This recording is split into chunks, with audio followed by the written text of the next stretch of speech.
Most of those things are just Most people will be here. Yeah, I guess so. What you think? You my counselor.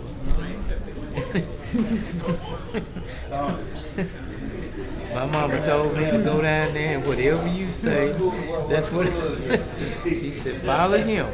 I don't know whatever you want to say. Okay. And I brought your name up. He said, I know Tom. I think you were from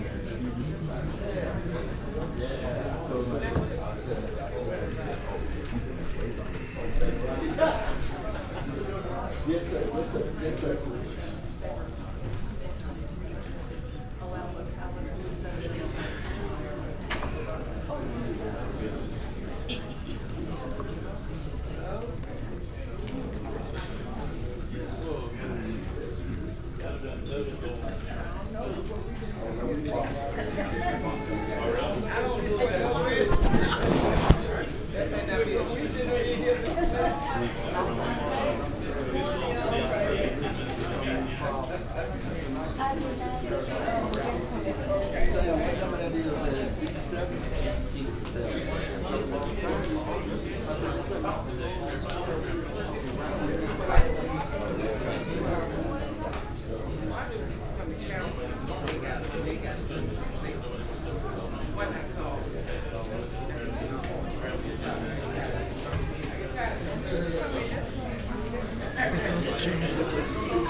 I gave him my word 2 weeks ago. We did one take the day he walked in and we did. Get it down, Sam. Well, I gave you my word.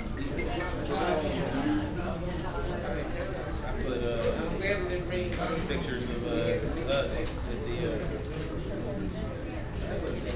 the soup lunch. I put that on mine too. We got a lot of those. Are they still free? I'm sure. I mean, I don't take it out as opposed to.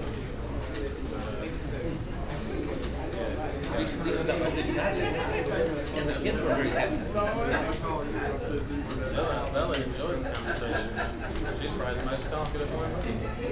Yeah, I tell you one thing though, that other soup was not eaten. It was not that good. No, that's right. Either it was not one soup. What happened?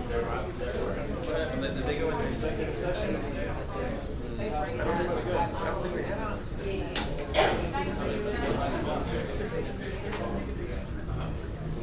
He didn't say anything. He says the executive session.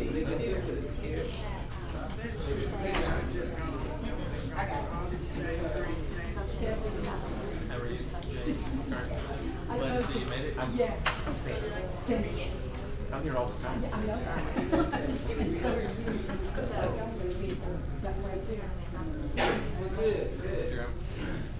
just trying to make it feel like real.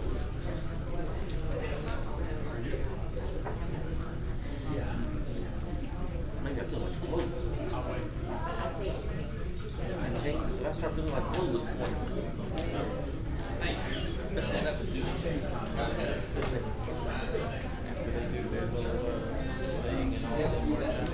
That's right. I am also trying to get a little bit of the camera view, but it's not to get a little view, just to get up to the side view.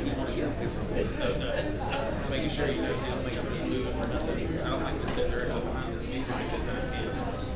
I just like the city right there or right there. You know, Mel was here.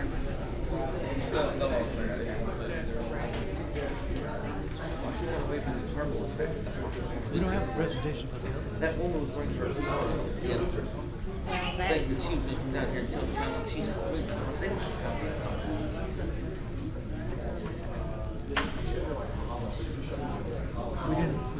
petition, that's all.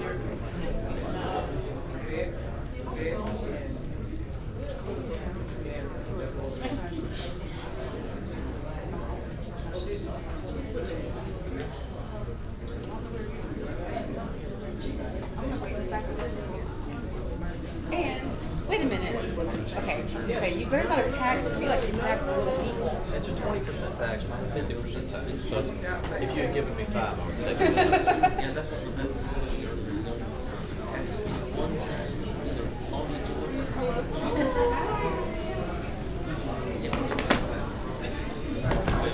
I didn't realize they passed that. I knew that it's talking about. No, I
just text you. yeah, I got it. Thank you. Hello.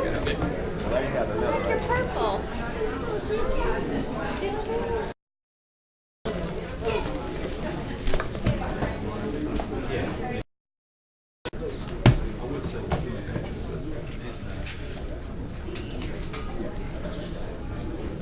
Citizens no landscaper. Can the people hear me at home? You said that. I bet they will. Get everything taken. I think I did. And I do have one guest today. I'm gonna want to call John.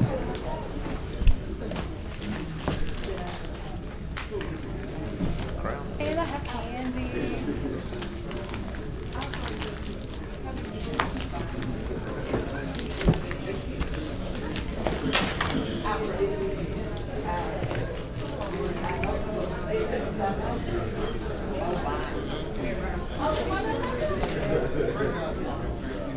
I just put some on there like a second. Oh, you must have got these.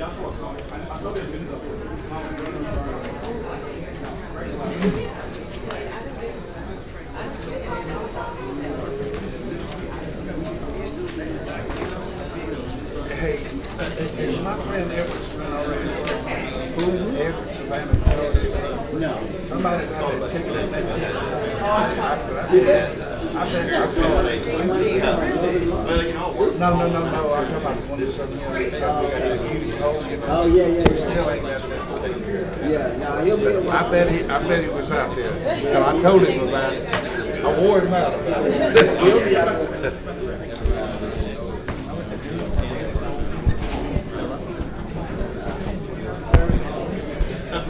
We're still gonna have that ride along, right? We're going to do it. Oh, yeah.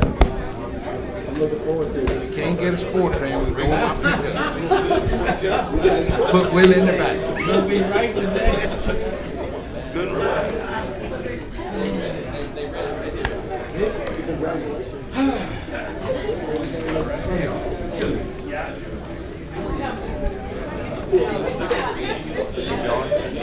I may recommend this.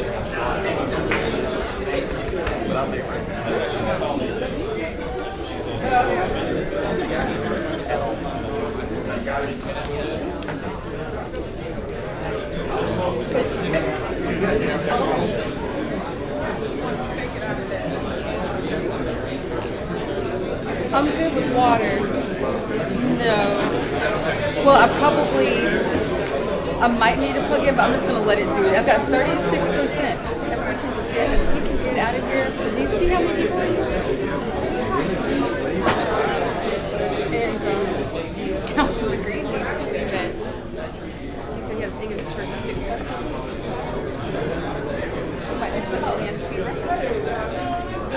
We had a good thorough conversation yesterday. We don't need to have the same conversation again the next day, you know.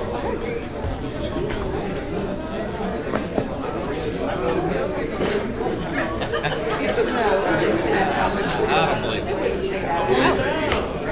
Good, man. I mean, if anybody here is small,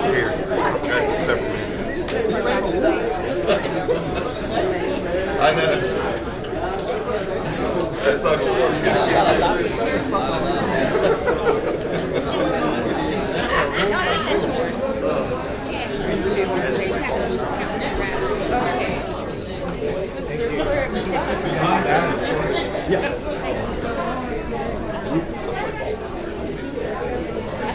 Okay. Mr. Clerk, take it. Okay.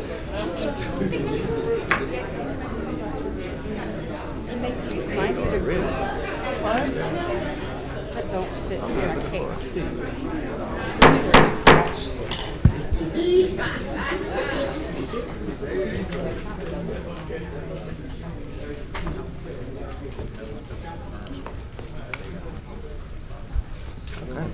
The meeting of the Shreveport City Council has not been called to order. We will have Pastor Clayton Moore from St. Rest to do the invocation. And Councilman James Green will lead us with the pledge of allegiance.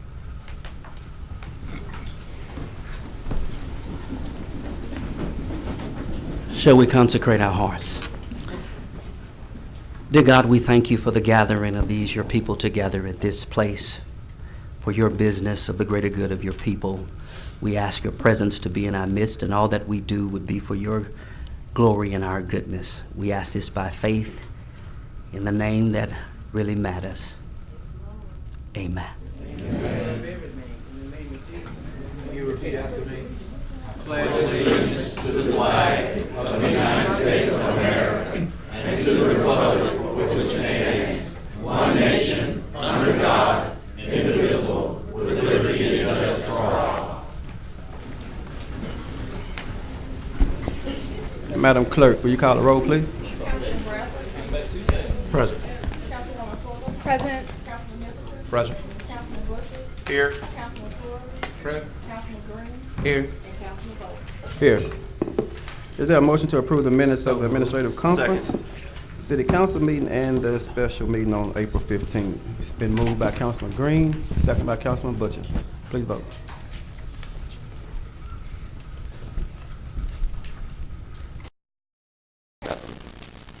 Any councilman have any recognitions of distinguished guests at this time? Yes, sir. Thank you, Mr. Chairman.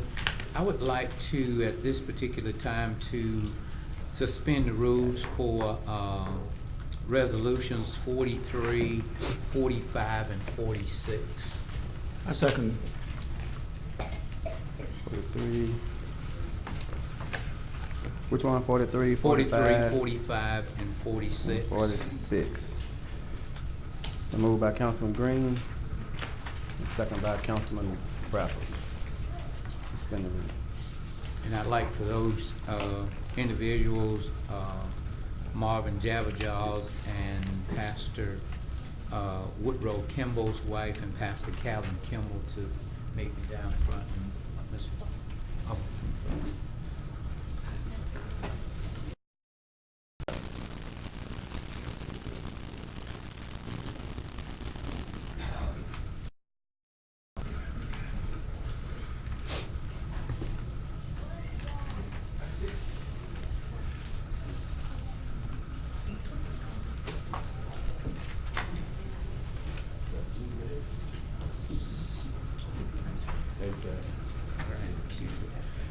Thompson, would you read the resolutions for me?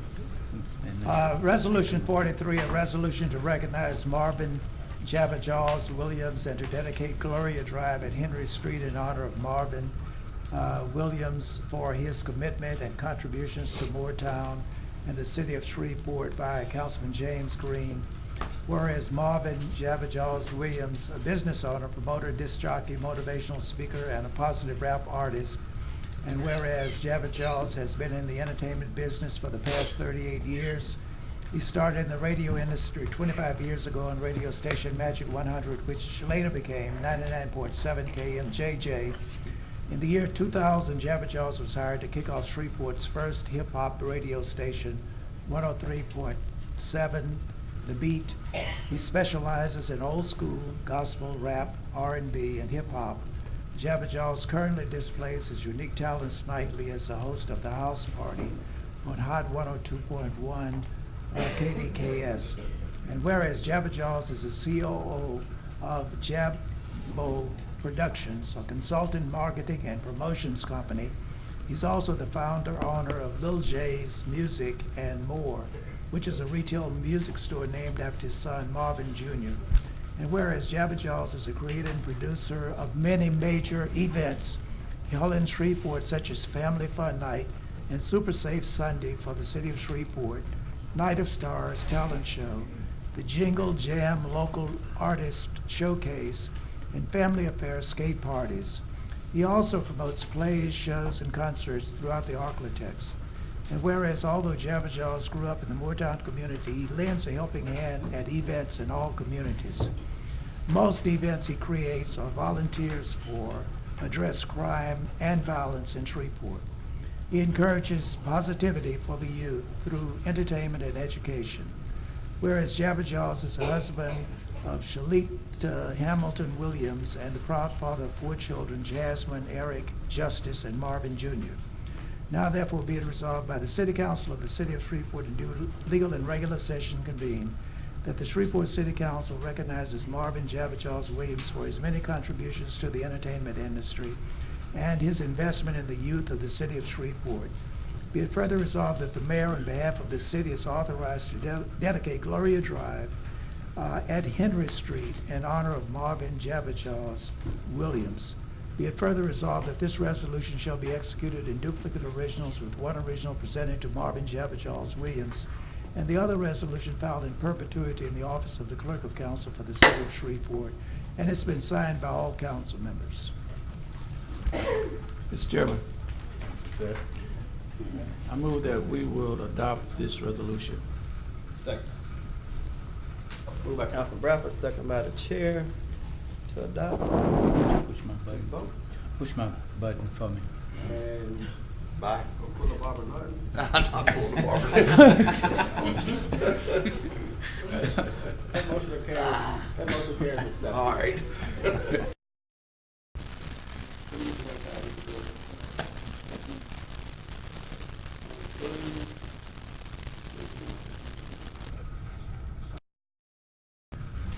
The next resolution, 45, is a resolution to dedicate Madeleine Street at Robert Street in honor of the late Reverend Woodrow Kimball Jr. for his commitment and contributions to the Moortown and the city of Shreveport, and to otherwise provide with respect thereto by Councilman James Green. Whereas Reverend Woodrow Kimball Jr. was a pillar of the Moortown community, where countless residents in the community affectionately called him Pawpaw.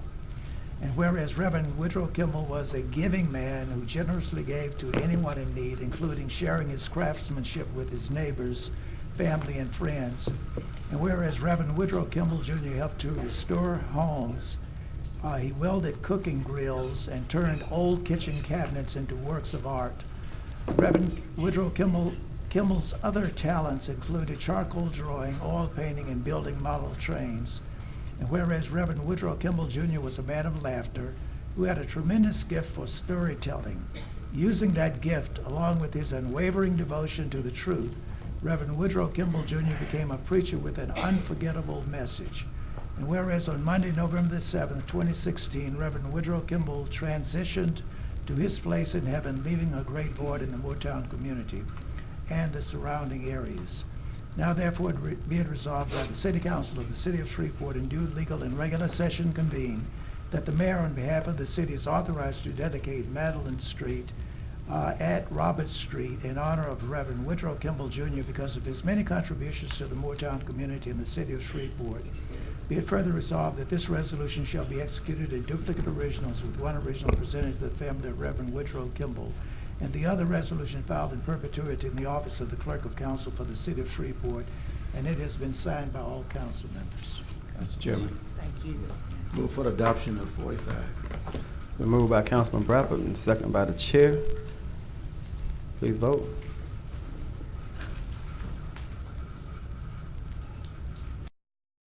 With 7. Congratulations to both you guys.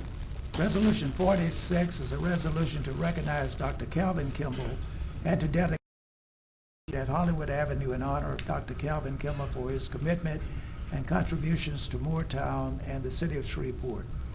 By Councilman James Green. Whereas Dr. Calvin Kimball, a minister, visionary, writer, teacher, civic leader, counselor, mentor, spiritual leader, and a legend in the Moortown community, continuously serves people daily through his pastoral journey. And whereas Dr. Calvin Kimball has served as pastor of Lone Star Baptist Church for over 33 years and is committed to making a positive difference to his congregation and to citizens throughout the city of Shreveport.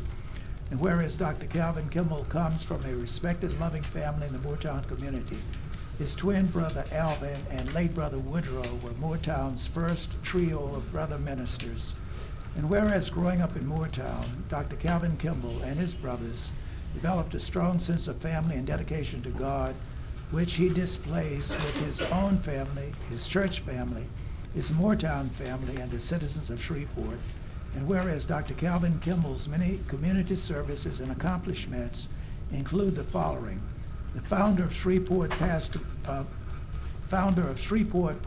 Police Pastors on Patrol, served as City Marshal Office Chaplain, organized numerous prayer vigils throughout the city, and formed the Gospel Sounds of Moortown group. And whereas Dr. Calvin Kimball is the loving father of 3 beautiful daughters, Paula, Charmaine, and Rita, he is a grandfather, great-grandfather, and a spiritual father to many. Now therefore be it resolved by the City Council of the City of Shreveport in due legal and regular session convened that the Shreveport City Council recognizes Dr. Calvin Kimball for his many contributions to the citizens of Shreveport. Be it further resolved that the mayor on behalf of the city is authorized to dedicate Ellison Street at Hollywood Avenue in honor of Dr. Calvin Kimball. And this resolution has been executed in duplicate originals with one original presented to Dr. Kimball and the other original filed in perpetuity in the office of the Clerk of Council of the City of Shreveport, and it has been signed by all council members. Mr. Chairman, I move the adoption of 46. Been moved by Councilman Bradford and second by Levette. Was you about to? You about to second? I'll that? second. Okay, and second by Councilwoman Fuller. Please vote.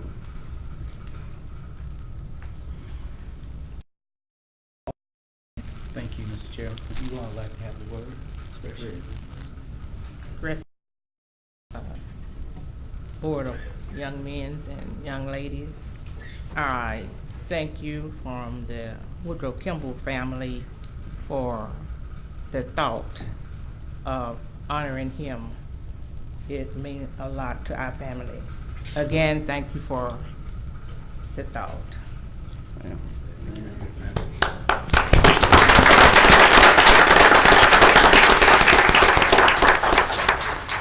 I just want to echo what she just said. I appreciate this. You know, it's one thing to be thought about and to be acknowledged by the city of Shreveport mean a lot. You know, I've done so much and I continue to do what continue to do. And I just want to thank y'all just for acknowledging me while I'm here. And I thank God. And I'm not going to do the rap. Somebody back that back, but I was going to do the rap. But thank y'all. And I appreciate this from the bottom of my heart. Thank you.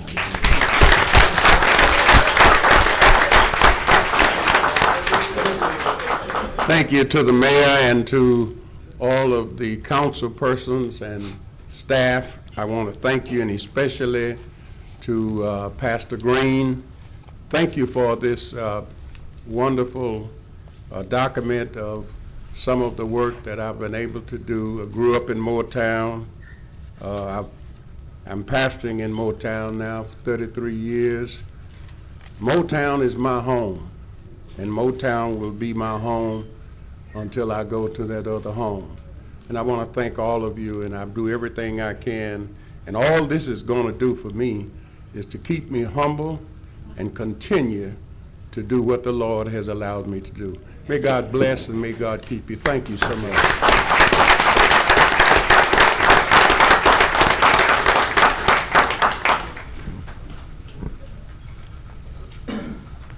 Councilwoman Fuller. Thank you, Chair. I would like to acknowledge Mr. John Ratcliffe. If you could come forward and make a few remarks, please.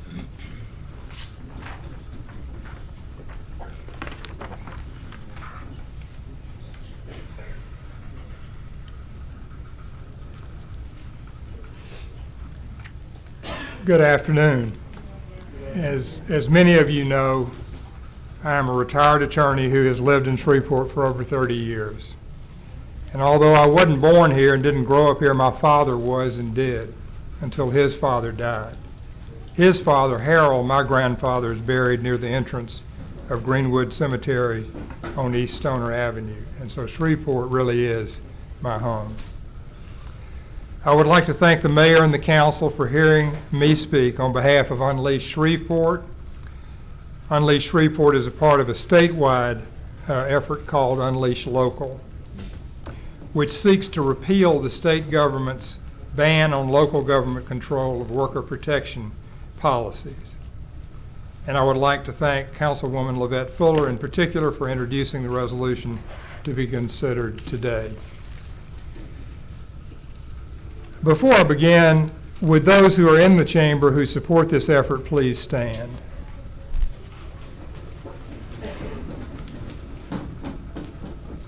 Thank you very much. You can be seated. I will be brief. To be clear, this is not an effort to have the state legislature raise the minimum wage or set a minimum number of leave days. It is an effort to have the legislature allow municipal governing bodies like this council and parish governing bodies like the Caddo Parish Commission to do so.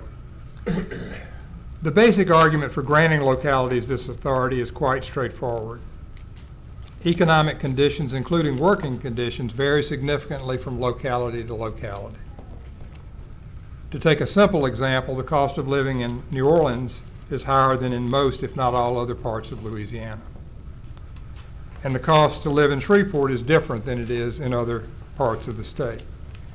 Therefore, it makes sense for local governing bodies to set minimum wages suitable for their localities, rather than to have a supposed one-size-fits-all minimum wage across the state. More generally, local governments are more likely to pass laws and policies to protect workers that reflect the views, values, and needs of the individuals who live within their jurisdictions.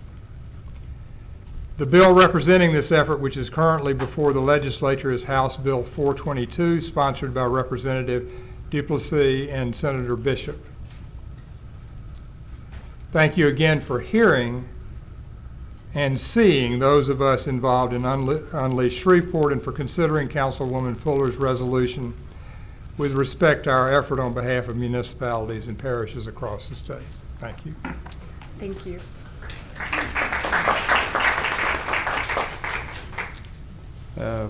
Councilman Butcher. Thank you, Mr. Chairman. I would like to recognize Mr. Shane Sharkey with Play Ball Shreveport.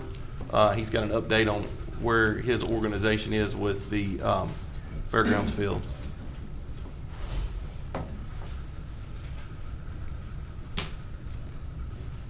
Thank you. My name is Shane Sharkey. I live at 1403 Magnolia Ridge in Bossier City, and I'm here representing Play Ball Shreveport.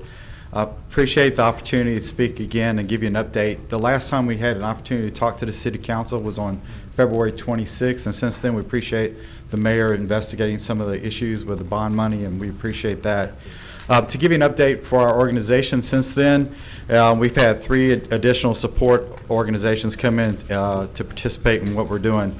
Melissa Dobson, who is the director of sponsored projects for Louisiana Tech, and her staff has volunteered to help us obtain grant money to help with the renovation of the stadium, because our goal is to convert Fairgrounds Field from an abandoned baseball stadium into a multi-purpose facility focusing on youth, high school, and college baseball, softball, and soccer. We hope to do that through obtaining a long-term lease from the city. In exchange for that, we're going to pay for the renovations through private donations, corporate sponsorships, and advertising buys, and also through obtaining grant money. And that's where it's really critical that Melissa, God's just blessed us with Melissa coming on board and the staff at Louisiana Tech.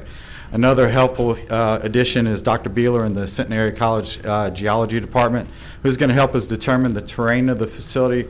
The baseball stadium kind of sits in a bowl geographically, and we want to make sure that they've offered to help us obtain, look at it and really look at what's going to be the proper solution for the drainage of the stadium as well. And then we have Mike Mack, who is director of Prestonwood Sports Organization with Prestonwood Baptist Church. Prestonwood Baptist Church is a mega church in North Dallas, and they have a sports ministry outreach program which has had over 100,000 youth and adults go through their program. And Mike happened to hear about what we're doing in Shreveport. They volunteered to have Prestonwood Sports Outreach come to Shreveport and help us launch and organize our own sports outreach program, because that's one of our true focuses and heart, is to reach kids who may be economically locked out of sports right now and be able to use sports as a way to reach into their lives and provide a positive guidance and positive mentorship to help them in their journey and growing up. I was able to speak to United Bat Control today. So, update on the bats. That's always good to know. So, bats have migrated back into Shreveport and back into Fairgrounds Field Stadium, and they started their mating process. So they're a protected species, and we can't disturb their environment until now. It's going to be September the 1st due to new environmental regulations. So we're anticipating the bat colony to grow from 30,000 bats to 45 to 50,000. The good news is it's not going to affect our overall budget for the bat cleanup. What we'd like to do is just really continue to pursue obtaining a working relationship with the city in order to secure that lease. Just to sit down with you and just say, what we need to do as an organization or to create a working environment, get a lease done so that we can start working, because the thing is like we have to raise revenue. And we've had people offer to give us money. We've had corporations who are in the area wanting to secure advertising dollars with us, and we're refusing to take any money from anybody until we have a lease secured with the city, because we just feel like that's the proper thing to do. So we just wanted to know, what we need to do, because we were really excited after the last city council meeting. We really appreciate all the input that you had and the questions that you had for us, and we just want to know if we're pursuing the right direction, if there's another way that we're supposed to be approaching the city, and just what we need to do in order to get things done. Thank you. Mr. Chairman, I just want to say, and I really appreciate the consistency of your appeals. Yes, sir. And before, Mayor, I don't know, I'm going to say before long, I would like to first engage this gentleman as well as Shelley Rago to see what options we have in assisting to make this move forward. Yes, Councilman, we're ready to meet as whenever you are. I've spoken to Councilman Bowman because the fairgrounds are in his district as well. So, the four of us can sit whenever. Okay. He's asking, and I think it's reasonable that by September, when we can start eradicating the bat situation, you would want to have some type of contract in knowing that you are not working in vain. Yes, sir.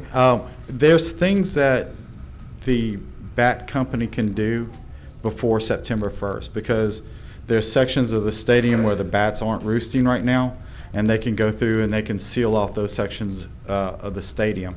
And then once they're totally through with the mating and maturation process for the bats, then they can move in and they can start sealing up the rest of the stadium and start with the cleanup and the decontamination of the facility. So then we can get other workers into the stadium and start with a renovation. What I would suggest, because we've heard this before. We've heard various proposals for the use of that facility. So you are the most credible, and we want to see if that's something that we want to move forward to. So I'm going to ask that, Councilman Butcher, that we will get with the administration and be sure that we can start something that we can complete, and then we'll invite you in, and we would pretty be much ready to execute some agreement that we can abide by. Yes, sir. Thank you. Okay, we'll do that as soon as possible. You want to move consistently. You don't want to delay if we don't have to. It's just everything is on a timeline. Okay. And everything is so much determined on the bats, because being a protected species, there's a huge environmental movement to protect the bats, and we want to make sure that we're doing it properly and being able to do it in the standards that we have to do that, and that takes raising the proper amount of money to do it, to handle the job properly, and also do it in the right time frame. Right. And we're saying the same thing. All I'm saying now is that we want to make sure we get the administration, the mayor, and the appropriate department people to make sure that we want to do this. Yes, sir. Okay. Thank you. All right, thank you. Councilman Butcher? Yeah, I think Councilman Green's first. I just want to thank you for coming again, Shane, and explaining this so well. I think that you have a very well thought out plan. Your organization seems to have things together. I rode by there last week, and it's a horrible sight to see. I grew up going there to see the Captains play whenever I was a teenager. Went to concerts there, and I'd like to see that become another productive part of Shreveport and something to offer to our children for that neighborhood as well. So I'm going to let Councilman Bowman take the lead on that, and the mayor, but I would love to be involved in any way that I can. Yes, sir. Thank you. No. Okay. All right. Can I make a suggestion? I know it's kind of hard. I don't know if it's probably been years since any of you have been inside the stadium. There are two gentlemen who entered into the stadium about 6 weeks ago, 2 months ago, and they posted a video on YouTube. We chose not to put it on Play Ball Shreveport Facebook page because we don't condone entering into the stadium improperly. But if they did a great job as far as going in and videoing the entire stadium, including the locker rooms down underneath the stadium, into every inch of the stadium. It's video is abandoned stadiums, Fairgrounds Field. Two guys, they just have a YouTube channel. That's what they do. They go into abandoned buildings and stuff all around the South. But it gives you an idea of what the stadium is right now. I was really encouraged because if you look past the superficial, you realize this is a rock solid stadium. It was really well built. And that's most of the cost that you have, is if you have something that you can just take care of the superficial, you can really convert that stadium really economically. So that's why we feel like we can do it still in the same budget. Okay. All right. Anyone else? No, Mr. Chairman. All right. Thank you. Thank you, sir. Councilman Bradford. Mr. Chairman, thank you. The other very exciting event's going to happen Friday night, and Ms. Gloria Gibson with Theater Performing Artists here. Ms. Gibson, can you come up and tell us about this wonderful presentation that I usually don't miss?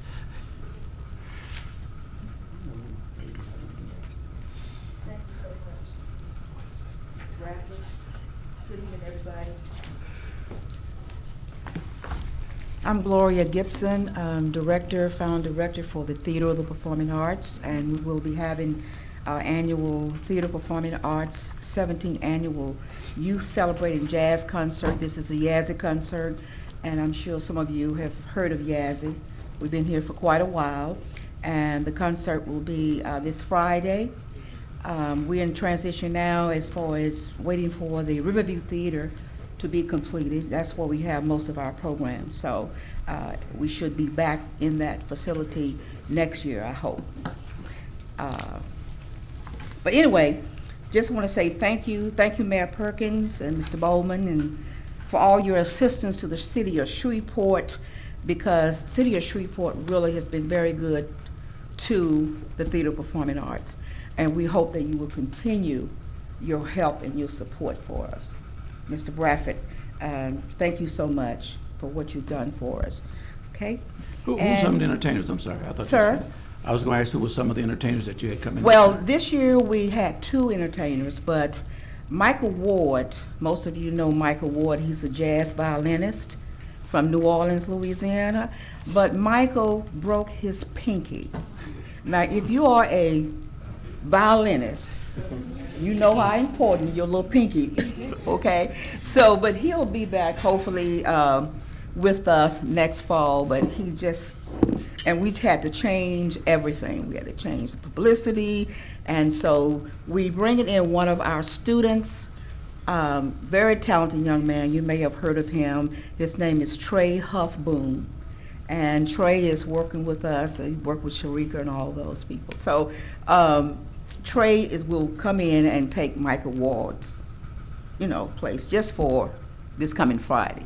And Trey lives in New Orleans, and he's working with a lot of great jazz musicians in New Orleans as we speak. So we're just so happy that he decided, said, well, Ms. Gibson, I'll come in and work on behalf of Michael Ward. But I think, and I want also to think that those 2 guys that you just introduced a few minutes ago, Calvin and Alvin Kimball, I went to school with them. That's why I had to go outside and say hi and give them a hug and let them know how proud of us, proud of them that we are. So let me see what else. And my other good friend back in the back, I'm not going to take too much of your time because we're on our way to rehearsal today.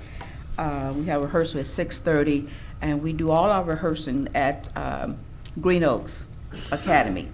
It's a very nice facility for all of us, and we're just happy that the principal and the city of Shreveport and Caddo Parish School Board works with us in that venue. And I think that's about it. Thank you, Willie Mae Myers, my good friend over there. I should have her to come up because she's been working with Yazzie for a very long, long time. Where are you, sweetie? Love you, you and your husband, the whole family, and we're just so happy to have all of you working with us. Mayor, we love you. I met you in the elevator. You know what I said to you? Okay. Don't worry about it. He promised, I hope that he'll be in the audience a Friday night, and we have some other people that we know here, and we hope that they would also participate.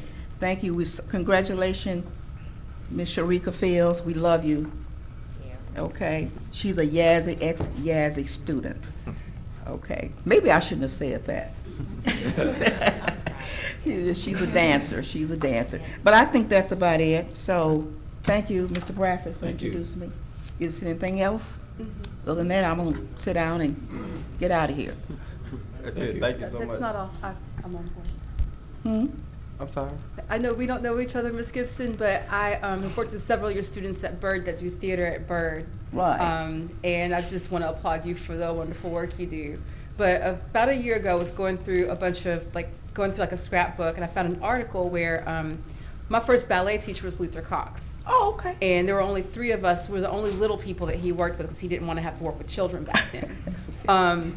But the article was about you and him coming back to Shreveport and wanting to train students here because there was nowhere in the inner city for Black kids in particular to learn about arts and to see themselves represented on stage. Right. That y'all had left here and gone out and you felt a responsibility to come back into this community and to work with kids in the inner city so that they knew that they could be in the arts and that they did exist in that space. So I just want to thank you for continuing to do that and training such excellent artists. Thank you. Luther is still working with us, but he's with his own production company now.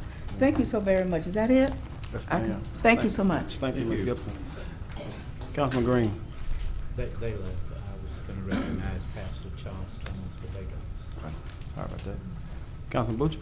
I was on there, but clear me out for a while. All right. And that's it. That was the old one. All right. Mayor, you have any distinguished guests or remarks you need at this time?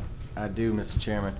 We have Capital One Bank and Healthy Blue both here to make donations to help us paint more than 65 homes on May 11th for our 27th annual Paint Your Heart Out Shreveport program. I plan to be out there painting. To my understanding, some council members will be out there as well.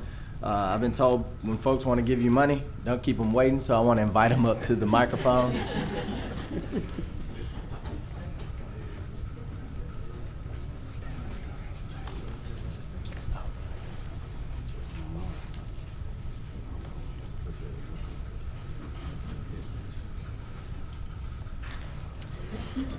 Capital One has been a long sponsor of this event and a very proud sponsor. So we are glad to present this check to support the event, as well as we will have a team of over 30 associates. Right. Awesome.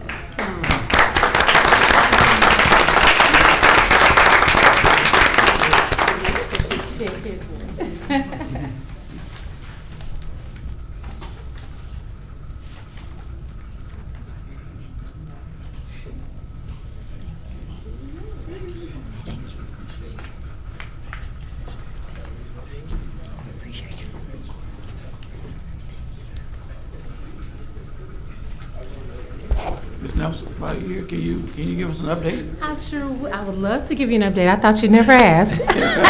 You see how slow I was walking away? It's about that time again. Time for Paint Your Heart Out Shreveport. On Saturday, May 11th, 65 homeowners will get their houses painted free of charge, along with smoke detectors and other amenities. And we are so excited. We have over 75 paint teams that are going to do this.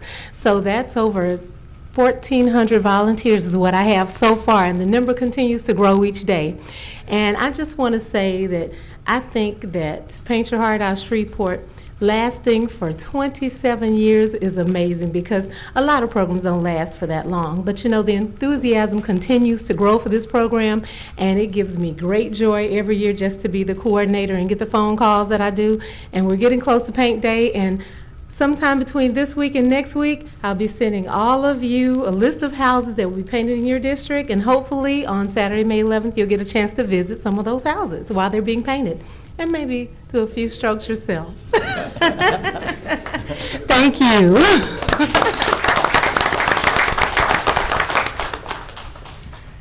Next, we have Chief Wolverton, who would like to come and present some awards for those of us who participated in Fire Ops 101.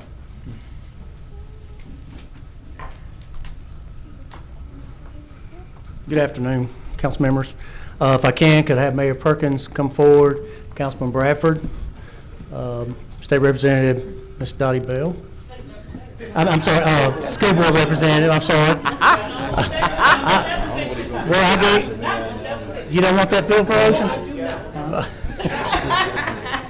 And also, Director of Communications, Benjamin Riggs.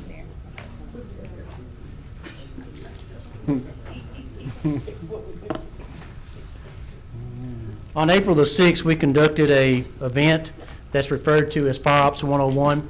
That event is a demonstration / participation event that gives us the opportunity to give our elected and appointed officials an opportunity to perform and do some of the tasks that we do out on the fire ground and out on emergency scenes. Some of those things that they did that day was vehicle extrication. They packed up in a bunker gear, an air pack, went inside the burn building, actual fire. They got to see some of our technical tools that we use, such as our bomb robots, and they also got to see a EMS code carried out from beginning to end. And that would be someone who is pulseless and breathless. From the time the call was taken by 911 and instructions being given over the phone to the companies arriving on scene, doing everything that they do, packaging the patient up and getting them transported to the hospital. I have to say they were real troopers and really got involved. I have to commend our mayor and Ben. They really got in there and got with it. So did Councilman Bradford. He dressed out. took part in everything. The only thing we didn't get to do was go up in the aerial apparatus. That's because there was a lightning storm going on at this time. But they were actually doing the burn during the lightning storm, because if a lightning storm comes up, we don't stop to put a fire out. So we try to make it as real as possible, and they did very good. We have a certificate of participation that we like to present each one of them. It states Shreveport Fire Department. This acknowledges that Mayor Adrian Perkins has participated in Professional Fire Ops 101 program with Shreveport Fire Department and Local 514. He has recognized the fundamentals of effective fire service through communications, EMS, firefighting and rescue tactics, vehicle maintenance, education and fire safety, and saving lives and property. Dated April 6, 2019, assigned by myself and our Local 514 President, Captain Barbara Sellers. We also have a token of our appreciation. This is our Shreveport Fire Academy Challenge coin. That's where the operation was conducted out at our training grounds. So we want to present y'all a token of those also. Mayor Perkins.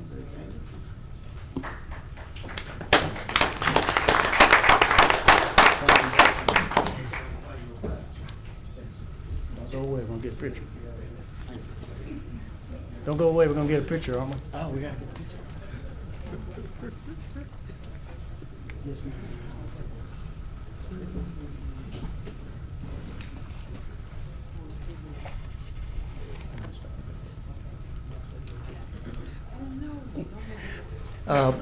I'm going to ask Ms. Dottie wants to come up and say a few words, and also after she comes up, we have one of our Local 514 board members here, Richard Davison. He'd like to step up and say a few words on behalf of our Local 514. Good evening, everybody. Thank y'all so much. And I just want to say that y'all did not complete. I did mine last year. I went up in the thing, okay? And what I like, I didn't like it, but what I learned more was the fact that when the jaws of life, they actually gave me the, what is the thing to cut the car? We did it all. So I should have stayed there. Y'all didn't finish y'all work. They need to go up on the, just because of the weather. Otherwise, but really, and like I told my colleagues on the school board, we all need to do this. You need to see what those sweet babies, I call y'all sweet babies, what they actually go through to save our lives. This is serious. And to be there to see and go through it, we can talk about it because we've been there. We looked at it. So I just want to say that thank you all so much. Thank you all for all that you do to save everybody, especially my babies and the schools, okay? Thank you.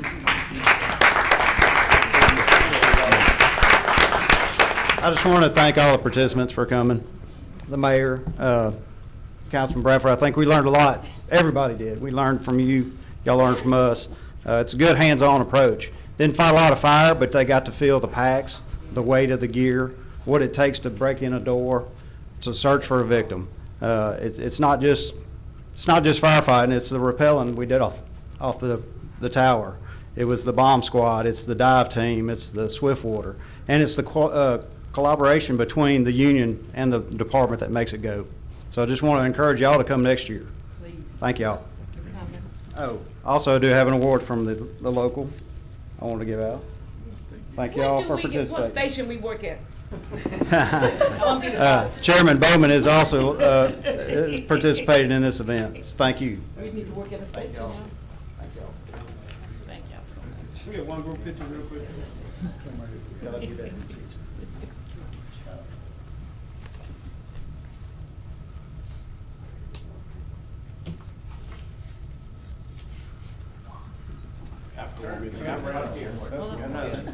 Okay. Everybody look happy now. Happy. There, thank you, guys. Thank you. I want to echo what Ms. Dottie said. We will be doing this again. We try to do one annually every year, and next time we'd like to have all of you there. We'd like you to participate, take part in, and get an opportunity to see what our firefighters do every day. I think it would give you a great appreciation of what they do. I know Councilman Bradford mentioned that to me at the event that day.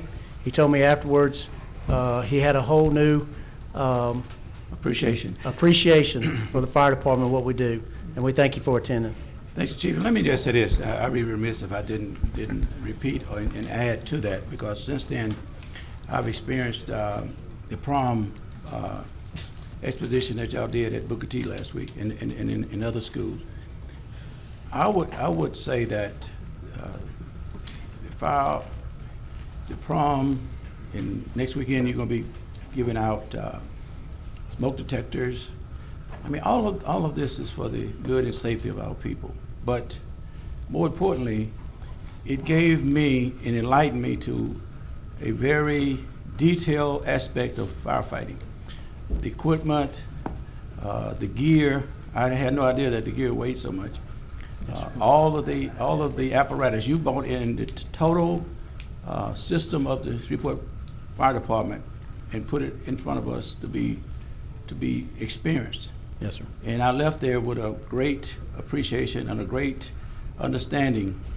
And I'm going to encourage next year that all of council members, it's akin to, I attended the one of the Shreveport Police Citizens Academy and got the same type of experience, but this one was a little bit more sensitive because it was life and death situations almost every event. And you did not spare resources to show us and demonstrate to us the depth that you would go to save lives. So thank you for providing these type of events so that we can be enlightened and shown the totality of what it takes to be a fireman. Yes, sir. Thank you, sir. I appreciate you very much. Thank you. Thank you. Thank you, Councilman. Thank you, Chief. And I hope my department heads were listening because next year I'm gonna try to get more of you out there with me to participate. I had a lot of fun out there with Councilman Bradford. But see, you was messing with me, so I couldn't get out the uniform. See, I'm not gonna tell the embarrassing story. I already told you an embarrassing story, so I won't even do it today.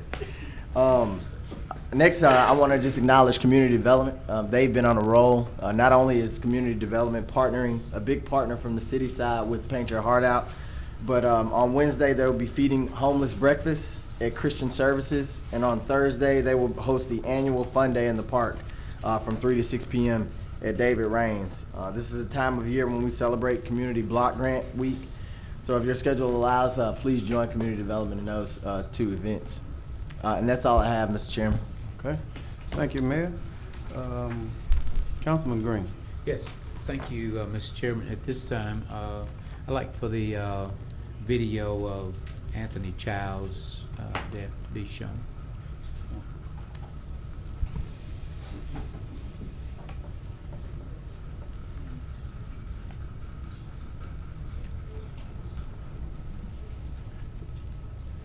Does IT have that? Who was doing that for you? Does IT have it together for you? I just made a request through the mayor's office.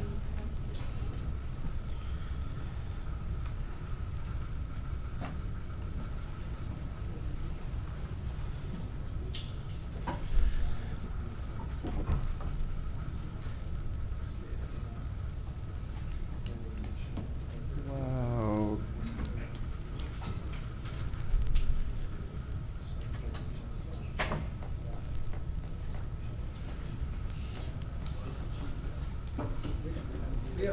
We don't have the video.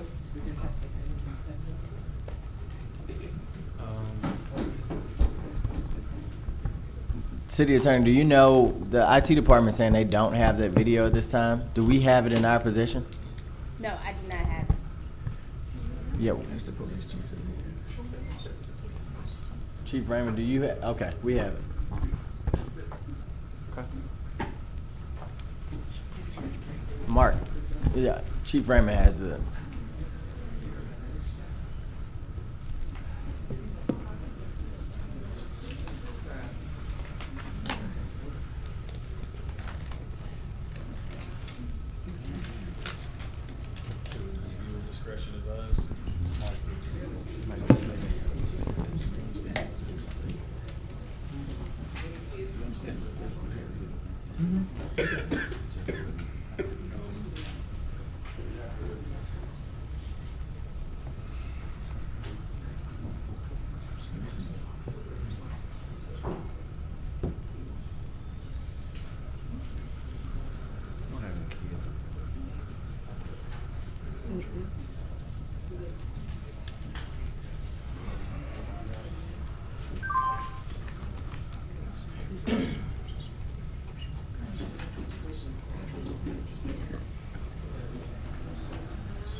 Councilman Green, there's a portion of the video I'm going to have to switch to a different camera in the car, but I'll do that as appropriate. Yes, sir.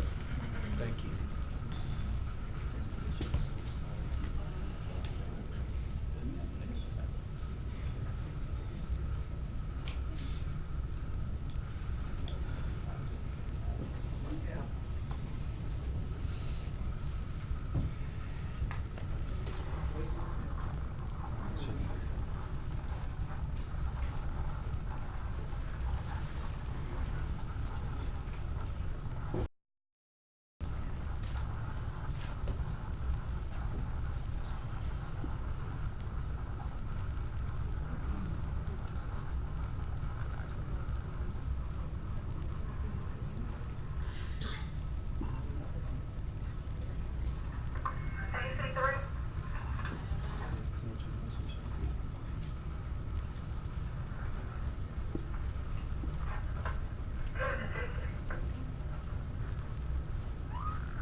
Councilman, will play for as long as you want. It goes on for about 40, 45 minutes, just, you know.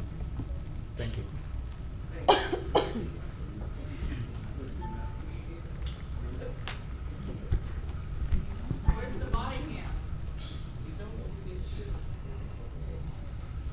Thank you, Mr. Chairman.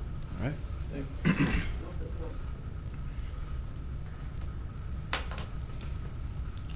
For those who did not know what that was the incident that happened, officer-involved shooting of Anthony Childs over in the Moortown area, which happened at the corner of Kennedy and Kennedy Drive at Broadway, not Broadway, Hollywood, sorry. All right. Next.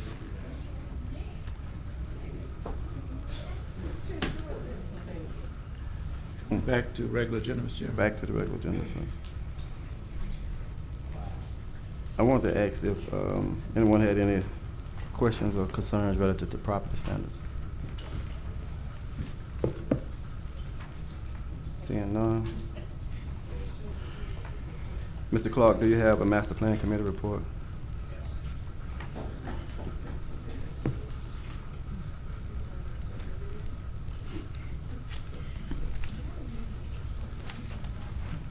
Good afternoon, Council. Very briefly, I think we are finally in position to start doing all the things that we had hoped and planned to do. We will get our master plan subcommittee organized, in place. We continue to attempt to get a chairperson for that committee. It's more appropriate that that person would be one of the representatives from one of the different boards, the City Council, the Parish Commission, or the MPC. And next month, we should have those things in place. We also have special interest from another group of individuals that we are planning to utilize in another type committee away from the master plan committee. And these are persons that are very interested in master planning and planning activities throughout the city. And they've been in constant contact with me about things that they can do to participate in the planning of Shreveport. And we're slowly pulling that committee together, and that committee will serve to provide us with input as we update the master plan and as we review the successes of the master plan. We've been in operation approximately 8 years, and we need to take an evaluation of how many of the things. We gave you a report at the end of the year, but we need to give you a thorough and detailed look at where the master plan is. The most important thing that we have done is the implementation of the Unified Development Code. And as you all well know, some of you have been here for a while, we've had to do quite a few amendments to the code, which is normal, to make it tailored for the city of Shreveport and Caddo Parish. We're still working on that. We're just about at a point where the amendments, as you've noticed in legislations, are slowing down. So we're getting those things in proper order. But next month, I hope to be able to come before you and introduce the new chairman of the Master Plan Subcommittee. Okay. Thank you, Mr. Clark. Ms. Fuller, you have something? Okay. Can I make just one other observation? Mayor, if Councilman Bradford could make it through fire ops, I'll be there next year.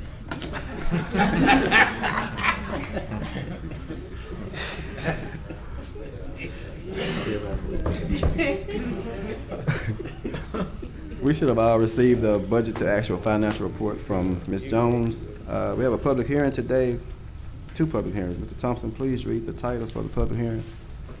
The first is resolution number 56, a resolution to finding and determining that a public hearing has been held and that no petition has been filed objecting to the proposed issuance by the city of Shreveport of its water and sewer revenue bonds in an amount not to exceed $20 million, authorizing the officials of said city to proceed with the preparation of the documents required for the issuance of such bonds and providing for other matters in connection therewith. All right. This first public hearing is being called to order. Does the administration have anything? No. Okay. Mr. Chairman, we have not, no petition has been filed with our office objecting to the proposed issuance of the bonds. Okay. So at this particular point, then the public hearing is closed? Well, I mean, did they have a? You'll need to see if anybody wants to make comments. Okay. Is there anyone here to speak for or against this public hearing? Anyone in the audience here to speak for or against the public hearing? Okay, seeing none, then this public hearing is closed. The second public hearing concerns ordinance number 46, tag number 18-04, an ordinance to enlarge the limits and boundaries of the city of Shreveport by annexing the Gulf Ridge Commercial Subdivision Development in Section 8, Township 16 North, Range 13 West, Caddo Parish, Louisiana. First, this public hearing is not being called or ordered, and there's no presentation, right? I believe there's a presentation by the administration.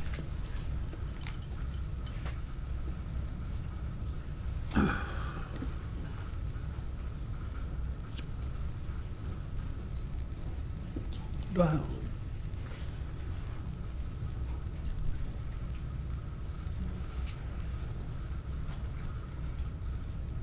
See if it's on.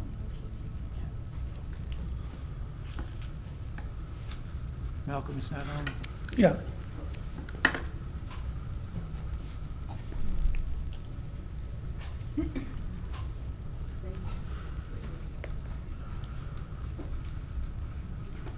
There we go. Good afternoon, Chairman Bowman, members of the council. I'm Malcolm Statlander with the Property Management Section of the City Engineer's Office. This public hearing concerns a annexation of 0.222 acres in Section 8, Township 16, Range 13, Caddo Parish, Louisiana. And it's a portion of the closed and abandoned Gulf Ridge Drive, which is adjacent to the new Progressive Bank location. Progressive Banks, and I have another plat that I'll show you.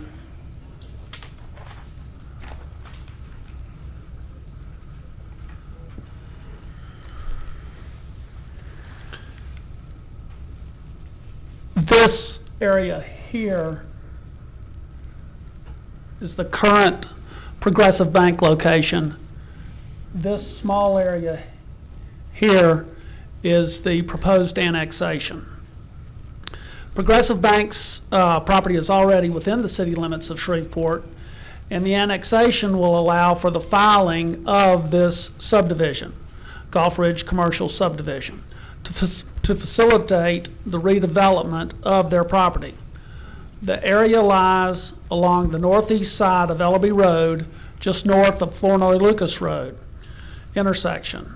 The annexation has virtually no impact upon the city of Shreveport because it's a very small addition, and this area will allow for a drive-through at the new Progressive Bank location.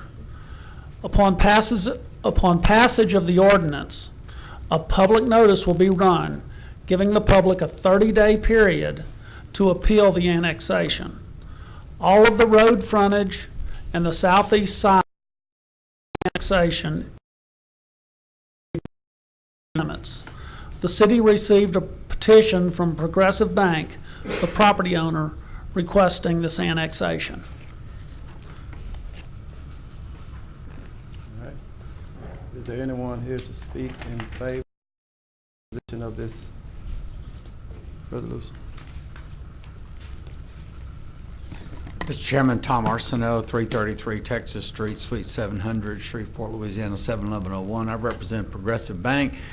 This is been a long time in coming. This doesn't affect anything in the city except it will give you a little bit more revenue, but it will permit this to be included in the subdivision as opposed to an undeveloped lot.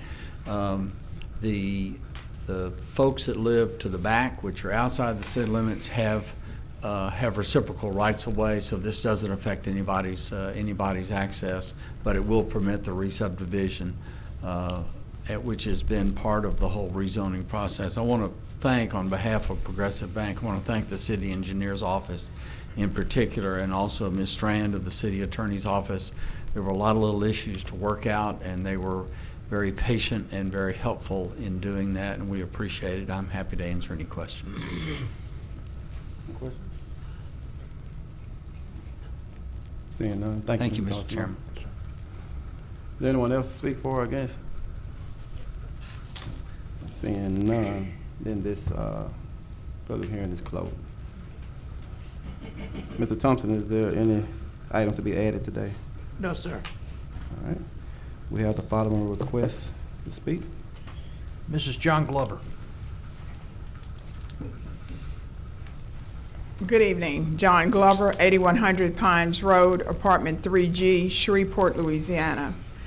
As I have observed these last couple of months, we've had much confusion going on with our city government altogether. It started out with the gate of the $450,000 and who was supposed to be the recipient, now to the issue of the insurance and how it was handled. And then, though it has been delayed, the airport authority situation. But beyond that, asking the council, the taxpayers that you all represent, to consider a $40,000 appropriation to the mayor for expenditures or expenses during his transition. See, we need to understand specifically what it is that we rely on you all to provide us, and that's information.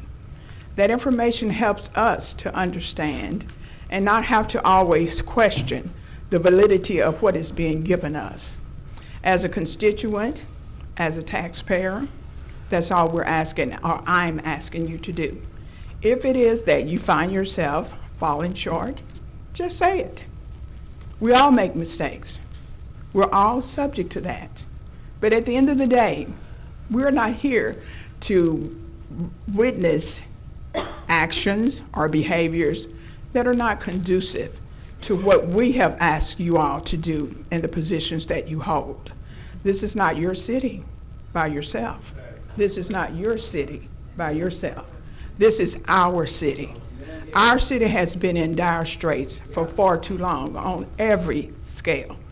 And if we don't work together as a united front to avoid the catastrophes that I have seen within these last couple of months, because it is very disheartening. We're not just seen here in our Shreveport area. We're seen all over the country because you know what? There are those who have left this city that live elsewhere. And it is an embarrassment for me to hear my daughter in California saying, boy, I saw y'all, and y'all really got it going on. But you really don't have it going on. So again, I urge each of you, as well as us, to be good stewards of our city, to provide us the stewardship that you would want for yourselves individually and then for us collectively. Thank you.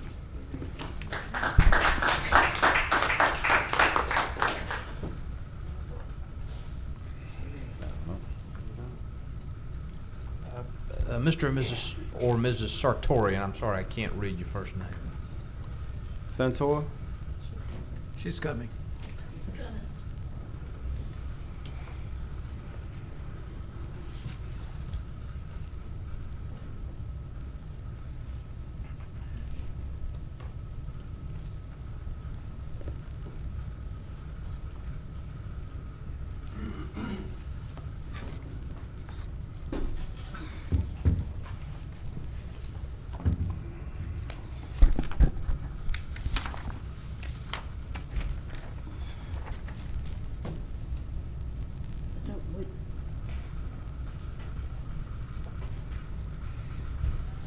Is that the one that turns it on? Yes. It's upside down.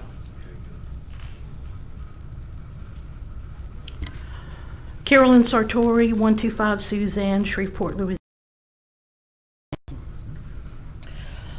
I'm here today requesting a zoning change for property that is right on the edge of Street and Burt Coons.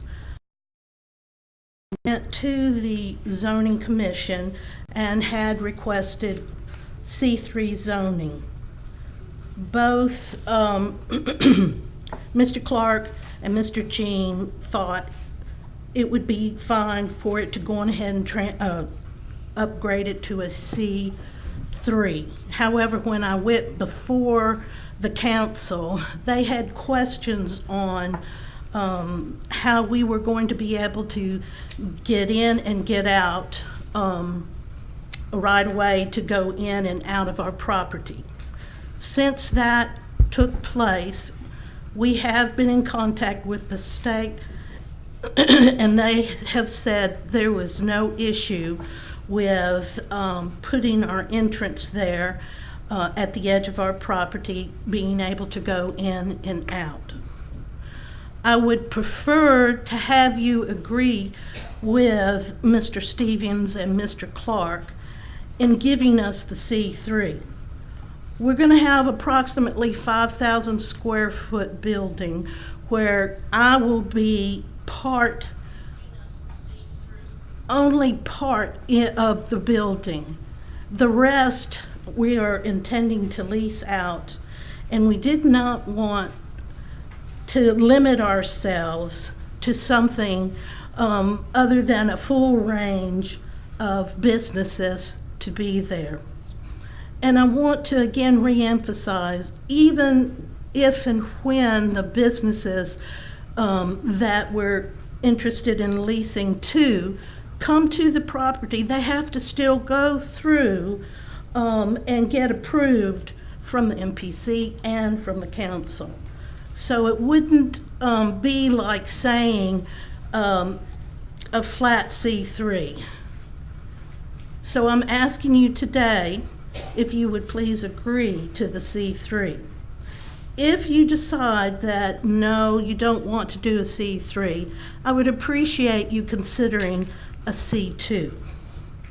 Thank you very much. If you have questions, I'd be happy to answer. Just, Mr. Chairman. I appreciate you coming and speaking to us. This is the first reading of this, and it will be on the agenda for approval next time around. Okay. So Tuesday, 2 weeks. What's the date on that? Is when we'll consider it. What are your plans for the property? What are you planning on putting there? A medical office or? Well, we were hoping, we have several people interested in leasing part of the property from us. Okay. And that was one of them, was a medical office, which they would require the minimum of a C2. We also thought about leasing it to a educational business, which in that case would require between a C2 and a C3. So. How big is that track? It doesn't look like it's too terribly big if you're going to put 5,000 square feet on it. Right, but even though it's 5,000 square feet, or it may seem like it's a small piece of property, it's actually large enough for 5,000 square feet and all the parking that's required. Over all the parking that's required for a 5,000 square foot. I guess we've got it on the agenda as a C2. It was rejected, I believe, by the MPC. It's a C3? And so they have to send it over anyway, because they just make a recommendation to the council. Okay. But their reluctance was because they were concerned whether or not we were going to be able to have entrance on and off to our property. And we have discussed this with the state. They said there was no issue for that at all. Okay. All right, well, thank you. We appreciate it. Thank you, Mr. Chairman. Okay. Ms. Carolyn, Ms. Santor, didn't you also mention about a car rental place also there? We had thought that at one time we would open a business there as a car rental, but once we started investigating that, we decided that really wasn't feasible for us and the type of business that I have several businesses, and I just thought it would take way too much time, so we have backed away from that. Okay. All right, just wanted to be clear on that. Thank you, ma'am. Thank you so much. Sammy Mears.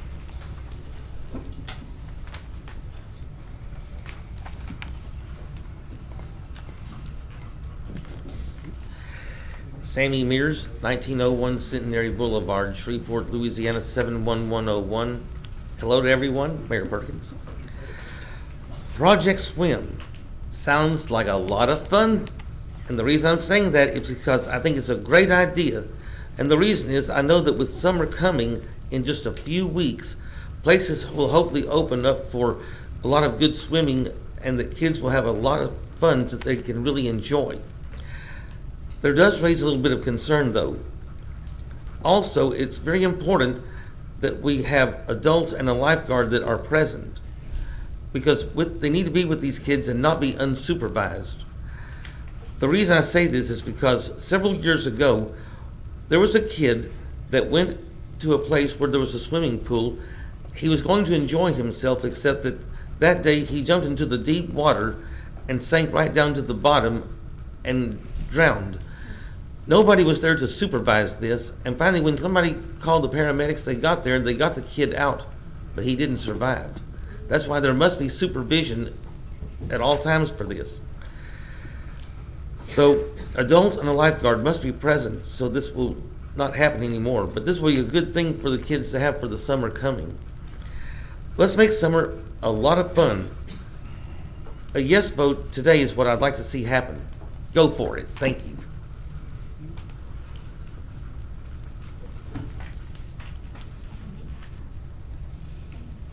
Michael Williams.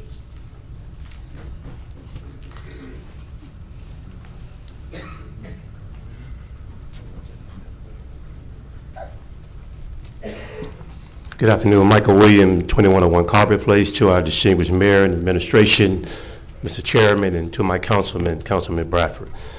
I rise to the podium to address the issue that's on the agenda regarding ordinance number 27. I rise because he was talking about a firefighter. It had not been for a consent decree in 1981 after coming from the United States Army serving my country, I would not have been able to serve on the Shreveport Fire Department. Only because of a consent decree, I was able to be hired. And I see in 2019, we're still fighting the same fight we fought for civil rights. Everything we fought for is still under attack. Now, we done came a long ways in Shreveport, and I see we're doing some great things. I see a lot of paint your heart out, and those are great things. We have a rich heritage and a bright future. But the question is, where do we go from here from this day forward? If we don't learn to have economic inclusion for everybody in this city, we can still have the device and the division that we have in our community. People feel oppressed when they can't be part of the mainstream and cooperate and build on their American dreams of the past to provide economic equality for all God's children, regardless of race or sex or nationality. We should want to rise and take power away from the mayor. In 1978, when I was in high school, they formed a mayor-city council form of government. And those of you that wanted to be mayor, maybe you should have ran for mayor and not be a council member. And I hope that we don't be part of the conspiracy or the plot to take the power, or rise of power, dismantle the power away from the mayor and from the people of Shreveport. The Home Rule Charter gives you the authority to work under the charter. You serve at the pleasure of the people, and we're serving the office is an honor and a privilege. I've been around politics for almost 30 years. I've never seen an administration come in and now want to dismantle the power away from any mayor but this current administration. That's not fair. We need to have fair play for fair share. In order to be inclusive and make sure that Little Ray and the business in the community have an opportunity to have justice for crime, all for justice for jobs, to buy bread, to promote water, to get an education. Still fighting for the same thing we fought for years ago, but we shouldn't be doing that. We got to change the face of America and hate in our country and division and divisiveness just because we want power. My mother told me before she passed last year, do unto others you haven't to do unto you. Don't control the goal, make the rules. Those are the golden rules. For 400 years, we sat under this powerless America, and we played by the rules. And now the rules have changed and power have changed. Now we want to change the rules. That is not right. That is a political assassination. That's an abomination of injustice, and that is wrong. That's economic injustice as well. And I hope that we pray from this day forward that we never have no more oppression, more division, move our city forward, and make us one of the best cities in America. What we've got to learn, it's got to be inclusive with economics. If you don't put economics, you will still have the problem you have. Create jobs and opportunity to give people hope for their American dream. That's your job. That's your task when you swore. You promote the general welfare and support people.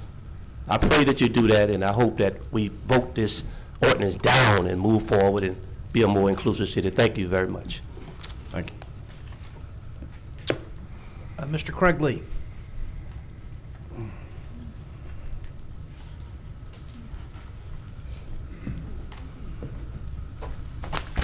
Craig Lee, 1112 Prospect, Shreveport, Louisiana. I've had several calls on this issue of insurance. And my good colleague, Mike Williams, just talked about inclusion, and there's not been a bigger fighter for economic inclusion in this city over the past 24 years than myself. But we are at a point now with this current administration that some serious things need to be dealt with. Having a finance and marketing and economics background, I'm really appalled at what I see right now from this present administration. I'm just being very serious. And someone called me last night and said, well, the mayor is now saying that the city was underinsured, or overinsured, I should say. So now we're playing the spin game, and we're playing a dangerous game with the city of Shreveport with a lot of people who have no experience doing anything. And this is just the bottom line. I'm a proponent for young people who have talent, who have experience. But right now, this is not going to happen.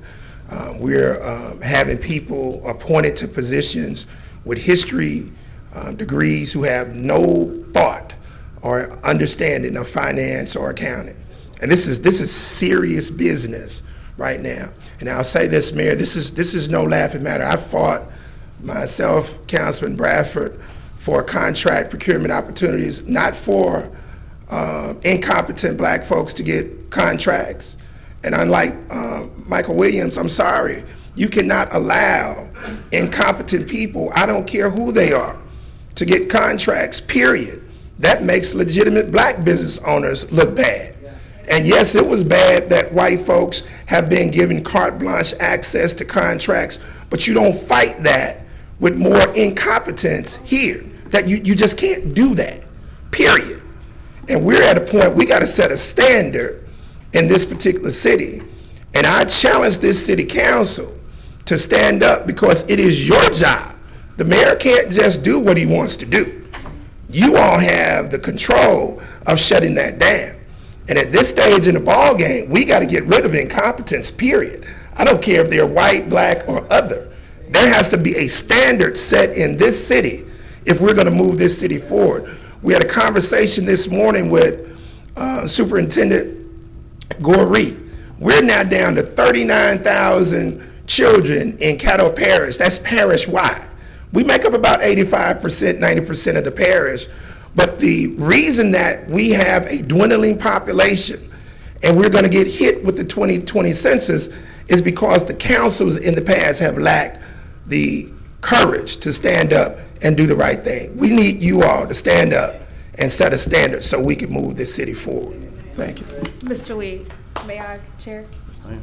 Would you, could you give an example of an appropriate mechanism that could have been used so that we could ensure minority participation in the insurance process?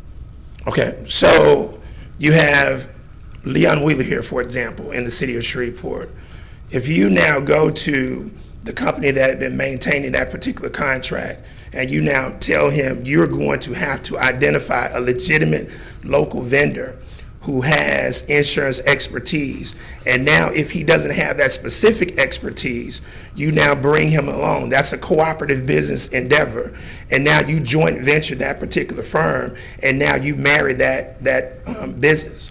The city of New Orleans, for example, you're never going to have the mayor of New Orleans advocating for black firms in Shreveport. It's just not going to happen.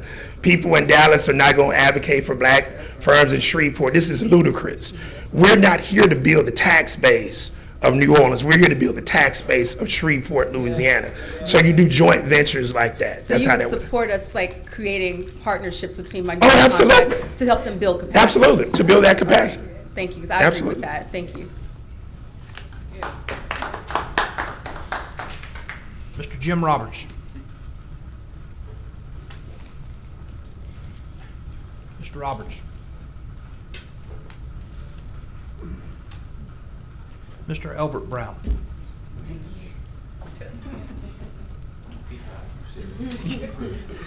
Good evening, everybody. That's a good evening. Good evening. Mr. Mayor, Chairman, City Councilmen, I've had that, and the staff, I've had that phone number for the last 12 years now. Would you tell us your name and your address, sir? Albert Brown. Thank you. I'm sorry, sir. And your address, please? 439 East 81st Street, Shreveport, Louisiana, 71106. Thank you, sir. Thank you. I've had that phone number for the last 12 years. I ain't got that phone call yet. I've been waiting on about that street, that Linwood. And like I told y'all, I'm gonna keep knocking. Now I want to thank you for setting the night. That it's getting done. But Linwood, it's bad.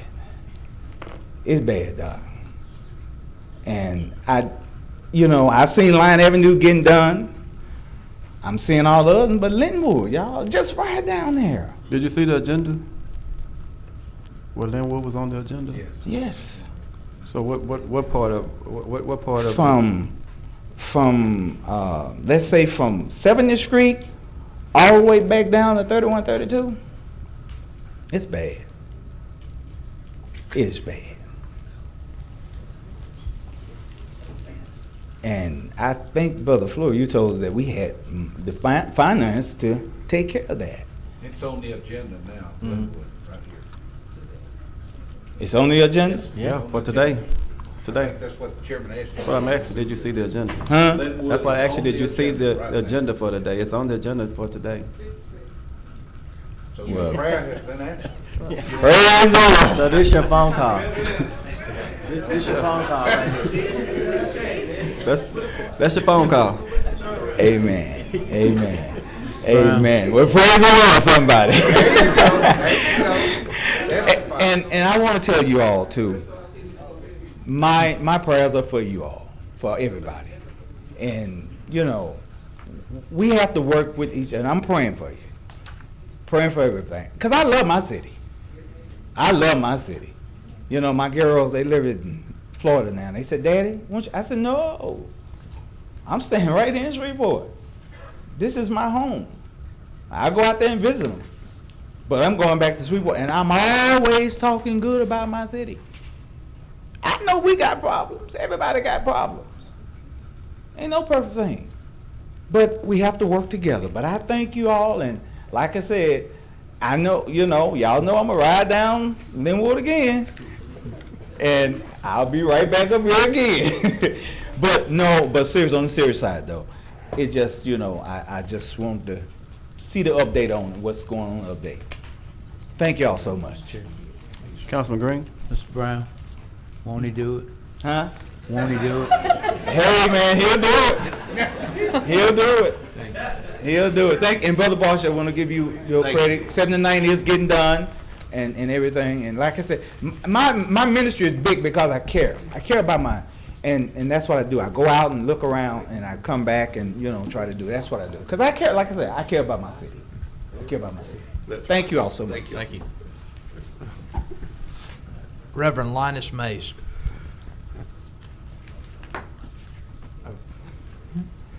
I didn't see Mr. Mays. Mr. Mays, Reverend Mays. I didn't see him. I'm sorry, he is out there? No, he'll be at the end. Okay. It won't be any comments later at the end, so if he's on the way. All right, Mr. Freddie Ishola.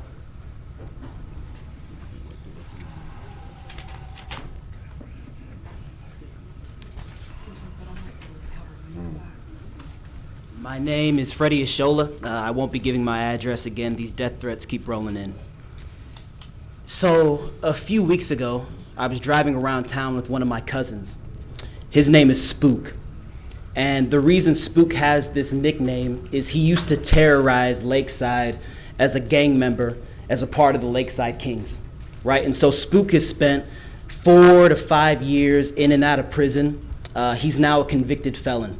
And so the conversation Spook and I were having stemmed around the fact of the irony of our situation, right? That Spook has spent his life living a life of crime, a life of deviancy, a life of profligacy, and I have not, yet we're still in the same position. I am a convicted felon as well. The reason I want to speak to you all today is we have thousands of individuals who are going to go through Caddo Correctional Center and come out as convicted felons. By God's grace, I don't have to rely on anybody else to support me financially or economically. I can provide for myself. Whenever it comes to building my own organizations, that's never been a problem for me. But we're gonna have thousands of individuals who come out of Caddo Correctional Center who have not been blessed with that type of opportunity, that type of mindset, or that type of economic stability. So what that means is these same individuals who go to jail, who go to prison because they have no other choice to support themselves, to support their families, other than selling drugs and participating in a life of lawlessness, they're going to come out and do the same thing again, right? And so when we talk about the recidivism rates in Shreveport and how extremely high they are, the reason that is because we as a city collectively have not looked towards the disadvantaged, the impoverished, and the poor of this community and done what is necessary to help them move forward. Here's what I would say. Over the last several weeks since I've been out of jail, I have looked at the amount of shootings, the amount of murders and killings and robbings taking place in this city. And they are all symptoms of an underlying issue. And that underlying issue is desperation, right? Let me give you a quick story about a buddy of mine named J.J. Ruffins in jail. He was my first cellmate. JJ, at the age of 9, lost his father. His father committed a crime, went to prison for the rest of his life. At the age of 13, JJ had to start selling drugs so he could provide for his family, his mother and his grandmother. At the age of 16, JJ picked up his first major infraction. At the age of 18, he picked up his felony. I met JJ at the age of 24, right? When JJ gets out of jail, what are his opportunities? He has a felony on his record, so nobody's going to look at him for a position. What is he going to resort to? And it's going to be going right back into drug dealing and living that type of life of crime because he has no other choice in order to provide for his family. That's what he has to do. So what I'm urging the city council as well as the mayor to do is to invest in programs that are serious about spearheading something to help these disadvantaged youth. Appreciate it. Sir, before you go, Mr. Chairman. Yes, sir. Councilman Bradford. I've been community activist organizer for 35 years. I'm going to accept some of your rationale. But do you really believe that government is the panacea for all the ills that we are suffering? Absolutely not. But do they have a role? No, we have a role. But I'm saying we consistently get approached by solving issues that are not necessarily issues of governmental remedy. I disagree. We have a sheriff. Sheriff Steve Prater, and let me say this on the record, Sheriff Steve Prater is a bigot, elitist, and a racist. I will not stop. And as long as we allow cockroaches like him to be in positions of power in this government, why are you changing the subject? Why are you changing the subject? No. I'm saying that there are a lot of issues and there are a lot of entities within this city, within the structure of humanity, that has a role as the government. Absolutely. And I'm just saying, I never subscribe to government solving everything. Sure. And I'm saying that and I agree that there are other entities, other components of this society that should be as progressive of looking at solutions and offering themselves to provide some assistance and hope to people. I agree. So I'm just saying, don't make it appear like we are the panacea and that we can address every issue that comes about. Let me be perfectly clear. I do not believe that government's role is to entirely alleviate these issues, but I will say this again. Before I went to jail for the first time last year, I emailed nearly every individual on this panel and introduced myself and said, these are the initiatives that I would like to introduce to the city. Matter of fact, Mr. Bradford, I emailed you last week, right? I get no response. So what I'm saying is I'm looking to partner with the city to move forward and helping get rid of some of the issues we have. I would sit down with you any day, but I want to make you clear that this body has no jurisdiction over the parish jail or Steve Prater. And we can discuss this further, but I'm just saying, let's put responsibility and let's put the responsibility and the duties of individuals in the proper perspective. And again, I'm fully aware that this body does not have jurisdiction over Sheriff Prater, but every time I've attempted to go up to Sheriff Prater's office, I've been removed by police. I've been banned from this building in the past. That's beyond our control. It's not beyond your control. You have the ability to speak up when you see things like that take place. If you guys would have sat down with me and had these conversations instead of me having to come up here and try and reprimand you all publicly, and we could have addressed this. We could address this. Talk to Craig Lee. He'll give you a history of my work in this community. Thank you, Mr. Chairman. Thank you, Councilman Bradford. Councilman Green. Sir, Mr. Frady, I have an organization called Hug the Kid. I would be willing to work with you all and mentor and coach you all. My number is 635-7118. Appreciate that, sir.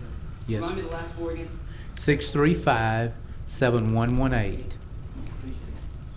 I've done it in the past, and I'll be willing to do it to now. Thank you, Councilman Green. Councilman Nicholson. Mr. Chairman, every member of the public has the right to speak his mind respectfully at this podium before the council. But I want to say for the record that Sheriff Steve Prater is as committed and effective a public servant as this community has had in a generation. And it is difficult sometimes to hear a contrary view expressed in the manner this last speaker expressed himself. Thank you. All right. Thank you, Councilman Nicholson. There are no other requests to speak. Did Reverend Mays ever make it in there? No? No. Okay.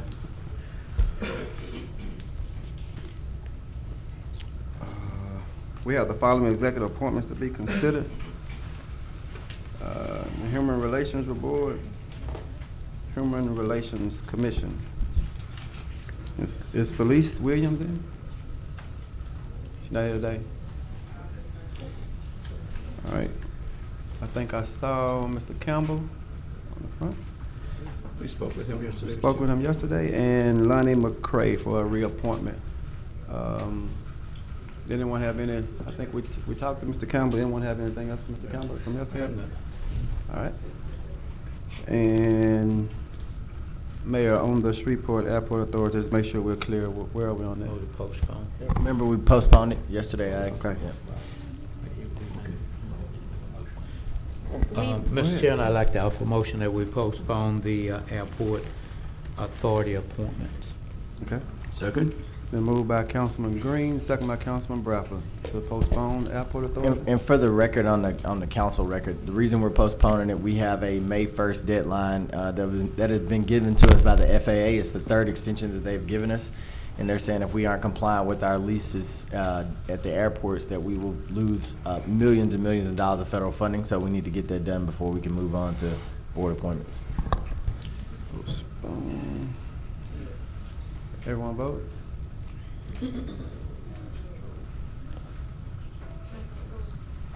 Fleur?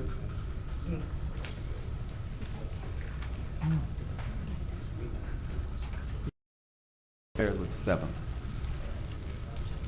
Human Relations Board? So move on for are we gonna do all of them together or one by? I think we can do them together, should be appropriate. I have no problem with that, Mr. Chairman, but I would like to meet Ms. Williams. I don't think I've met Ms. Williams at some point. An overview of her. I'm sorry? We got that, I think. Did we have a resume? We did get a resume, right? Do we want to just review it for the record? Mr. Chairman, Awesome. we I'm may just have, asking, but a personal contact. No, I agree. I'm just asking, did we get a copy of the resume? We did I'm get not a copy sure. of her resume. We did, Okay. okay. All right, we can do that. All right. Moved by Councilman Yes, sir. Green and seconded by Councilman Bradford. Please vote. Something real quick, Councilman Bucci. Real quick before we vote, I want to say something real quick about the appointments to these boards by the mayor. I hate to see these boards become politically charged in some areas. I've served on a board before. I've answered to a board before, and this is nothing against anybody on here, but I just felt like I needed to say this. I just want the members of these boards that we're electing to realize that their number one goal is to serve the public, regardless if they support the mayor or they don't support the mayor. We're not always going to agree. You know, not everybody voted for me, but I still represent them. And I see a lot of Facebook comments out there that anger me. I want everybody to remember that what we're here for a better Shreveport, and we all need to start working together for that. So I just wanted to remind everybody that gets on these boards, and I'll say this again to whoever comes up next, that we owe it to the citizens of Shreveport to stay focused on the jobs that we're putting you in. And I just think that that's important, and I appreciate anybody that's willing to serve because it is a commitment. So thank you. Thank you, Mr. Chairman. Thank you, Mr. Councilman Butcher. Everyone vote?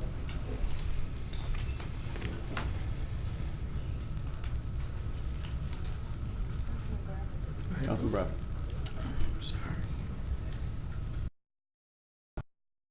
And that was to approve all three, is that Yes, correct? all three, yes, sir. Chairman, Councilwoman Fuller. would you just indulge me for just a second? Because I'm not going to sleep while this. Councilwoman Fuller. Now, Councilman Nicholson, I respect your point of view, and I've never had an issue with the sheriff. My dad worked with him when he was a police officer and the sheriff was the chief. But I do take umbrage with policing the point of view of a constituent. I don't particularly care for character assassination, Freddie. I don't care for the character assassination publicly. It's not necessarily the right thing to do, but you are entitled to your point of view, and I don't think that anybody here has the right to try to invalidate it. That's all. All right. Thank you. Councilman Nicholson. Councilwoman Fuller, you're my dear friend and colleague.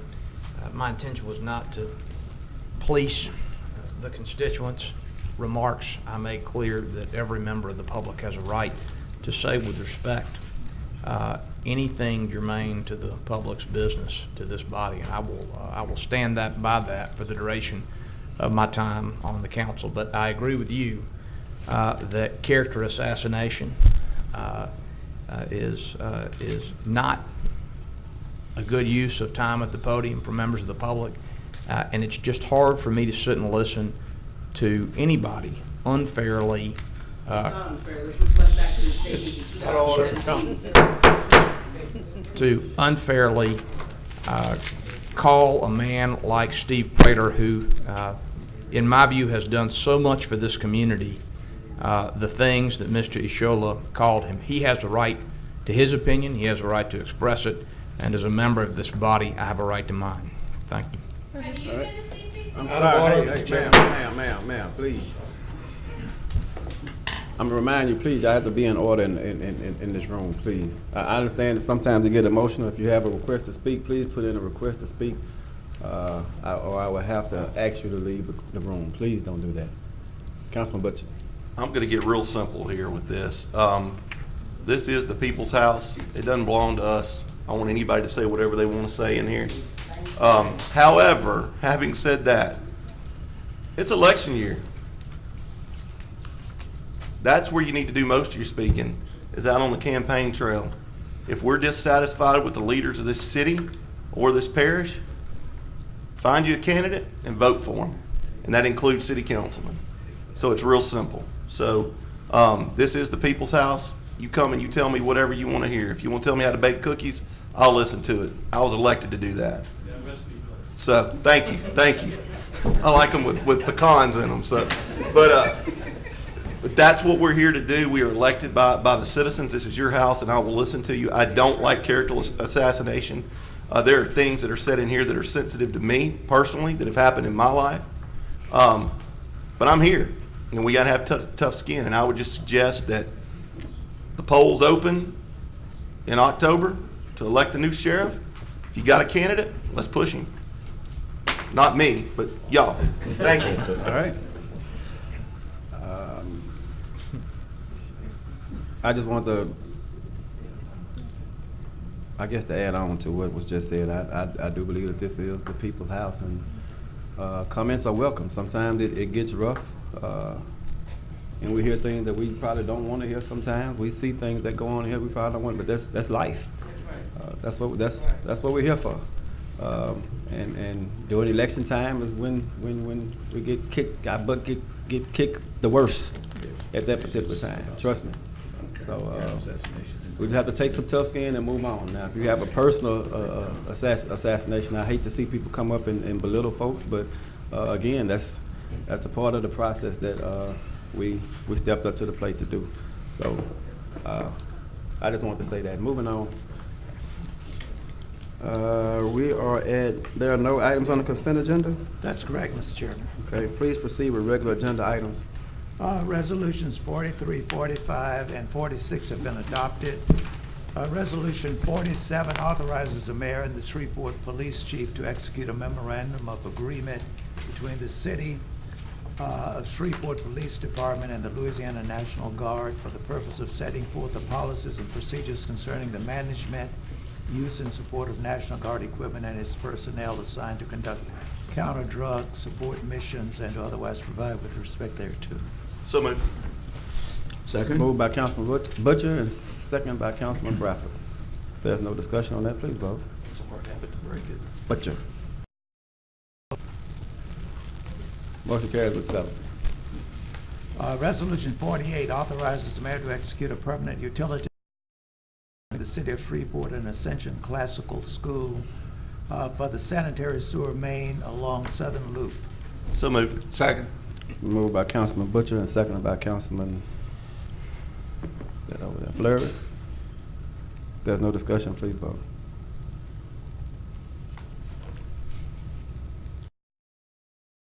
Ms. Thompson. Resolution 49 authorizes the mayor to execute an acceptance of act of donation between the City of Shreveport and Ascension Classical School, sanitary sewer main and related facilities along Southern Loop to serve Ascension Classical School. So moved. So moved by Councilman Butcher. Second. And second by Councilman Fleury. If there's no discussion, please vote.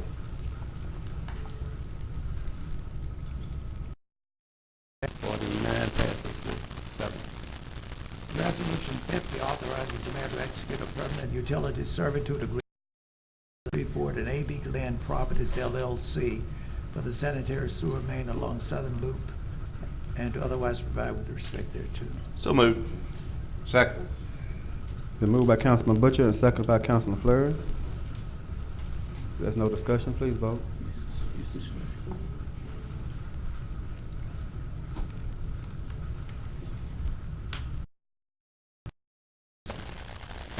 Resolution 51 authorizes the execution of a cooperative endeavor agreement between the Foundation, Inc. and the city. So moved. Second. Moved by the chair, seconded by Councilman Butcher. If there's no discussion, please vote.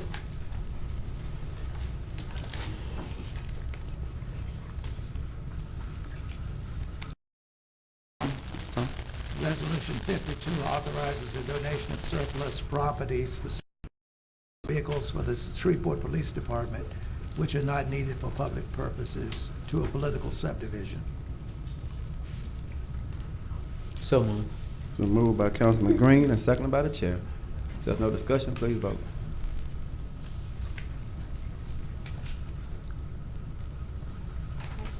Councilman Butcher. Motion carries with 7. Ms. Thompson. Resolution 54 is a resolution of the City of Shreveport urging the Louisiana Legislature to repeal state overreach into local control of worker protection policies and to otherwise provide with respect thereto. So moved. Second. Been moved by Councilwoman Fuller and seconded by Councilman Green. If there's no discussion, please vote.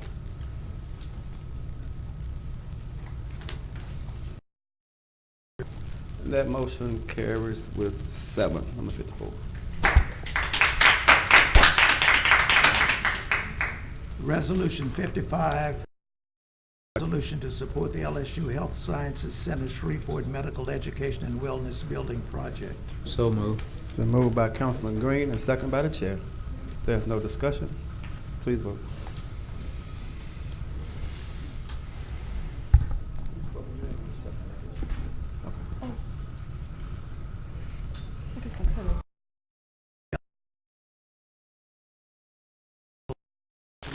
56 finds and that a public hearing has been held and that no petition has been filed objecting to the proposed issuance by the city of its water and sewer revenue bonds in an amount not to exceed $20 million, authorizing the officials of the city of Shreveport to proceed with the preparation of the documents required for the issuance of such bonds and providing for other matters in connection therewith.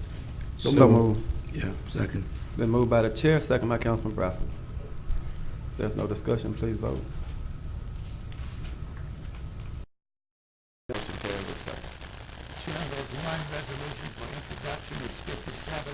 It authorizes the mayor to accept a monetary donation of $75,000 and Astra Hertz of the city of Shreveport, to the city of Shreveport to be utilized by the Shreveport Public Assembly and Recreation Department for Project Swim. All right. Motion to introduce. Second. It's been moved by Councilman Bradford, second by the Vice Chair. Mr. Chairman, I think under the present rules, no vote is required. Is that right, Mr. Chairman? No vote, no, sir. Got it. Is there a motion to, continue with the introduction of ordinances? We're now in the introduction of ordinances not to be adopted prior to May the 14th. Ordinance 50 amends the City of Shreveport's 2019 capital improvements budget. Ordinance 51 amends the 2019 general fund budget. Ordinance 52 amends the 2019 general fund budget. Ordinance 53 amends and reenacts certain sections of Chapter 94 of the Code of Ordinances relative to utilities. Ordinance 54 is a zoning matter, case number C-24-19.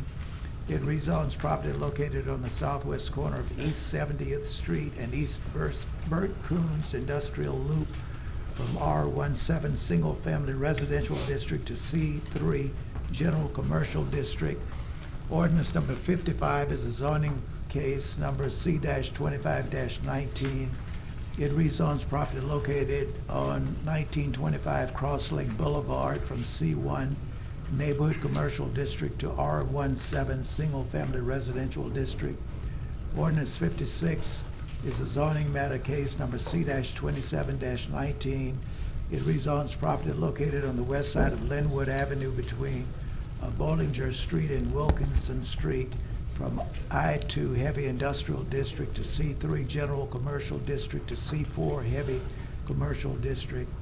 Ordinance 57 is zoning concerning case number C-30-19. It rezones property located on the southeast corner of West Bert Coons Industrial Loop in Westport from C3 General Commercial District to I-1 Light Industrial District. Is there a motion to introduce these ordinances? So moved. Second. Moved by Councilman Bradford, second by Councilman Butcher. To introduce. We're now into ordinances on second reading and final passage. The first is ordinance number 26. There was a request to table. So Mr. moved. Butcher. Second. Moved by Councilman Bradford, second by Councilman Butcher to postpone. Is it postpone or table? Table. Table. I'm sorry. On 26. Mayor, you're still cool with that? Table now? Yeah. Okay.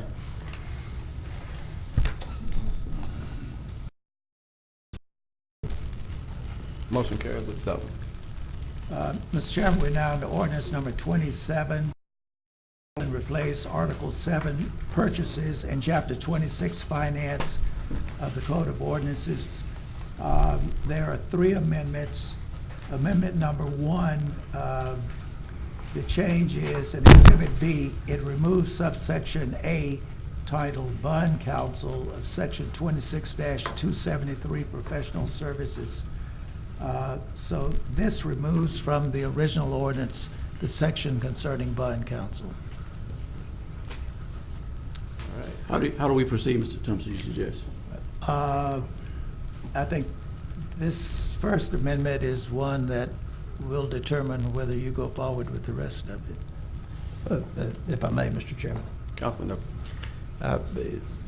Councilman Bradford, I want to thank you for the very good and productive conversation about this ordinance that you initiated yesterday. As we discussed, Amendment 1 will remove from the ordinance the requirement of a competitive selection process for bond counsel and other professionals. That's That's something I committed to do during our last council meeting because a majority of the council was not prepared to move forward on that. I may introduce that as a separate ordinance at a future time.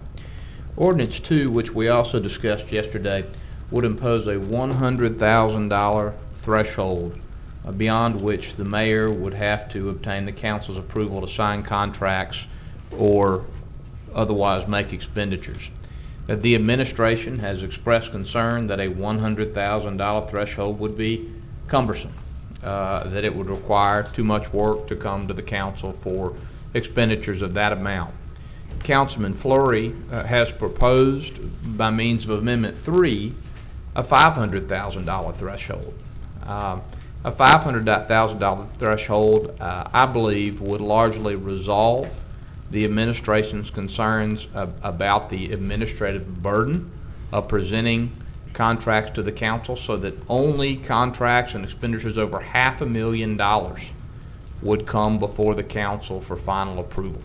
As I said yesterday, many municipalities across the country require council approval for amounts lower than $100,000 and much lower than $500,000. So, Mr. Chairman, I appreciate Councilman Fleury's taking the time to engage on this ordinance and his authoring Amendment 3.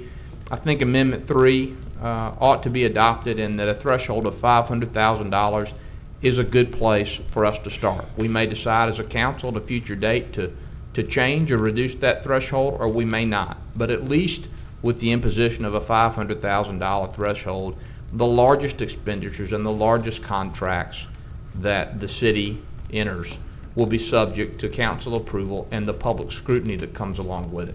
So my suggestion, Mr. Chairman and Councilman Bradford, is that we adopt Amendment 1, which will remove the competitive bond selection process from this amendment, that we pass on Amendment 2, and that we adopt Amendment 3, which will impose a $500,000 threshold. Thank you. Councilman Green. Mr. Chair, because I'm just finding out about this particular amendment, I would like the courtesy of postponing this until the next meeting.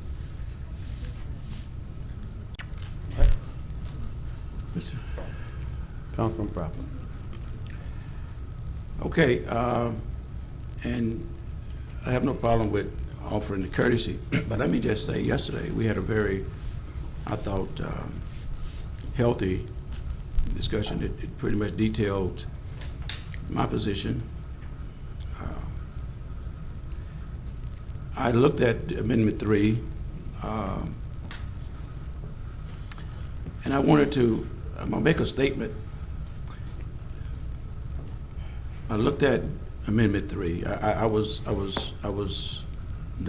told you yesterday, Amendment 1, I wasn't ready for that. I didn't see it. I think I had a conversation and found out what amount of contracts or procurements would $100,000 affect, Mayor? On a weekly basis, what do you engage with those kind of numbers? Councilman, I mean, just using rough math, we're looking at like 5 to 7 contracts to be approved every 2 weeks. On 100,000.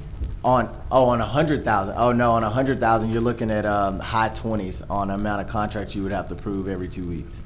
And on 500,000. 500,000, you're looking at upwards of like I said, about what is this? You're looking at upwards of about 5 to 7 per every two council meetings. But again, that's just what you all have to do, the work you have to do. That's not considering the operational impact of postponing some of these contracts that need to be signed under a tight time frame. I'm gonna say something Councilman Fleury knows, but I'm gonna tell you the rest of you that I believe in accountability. Okay, my adult life has been in management. My brother worked for me once upon a time, and when you see me talking, I like to express to people my complete expectations. That's why sometimes I talk too much, but I don't want to nobody ever be unclear on what I expect of them. This is what I expect. My brother did not meet my expectations. I had to fire him and go home and face my mama. So I'm saying making decisions is not hard for me. Okay, they're not hard for me at all.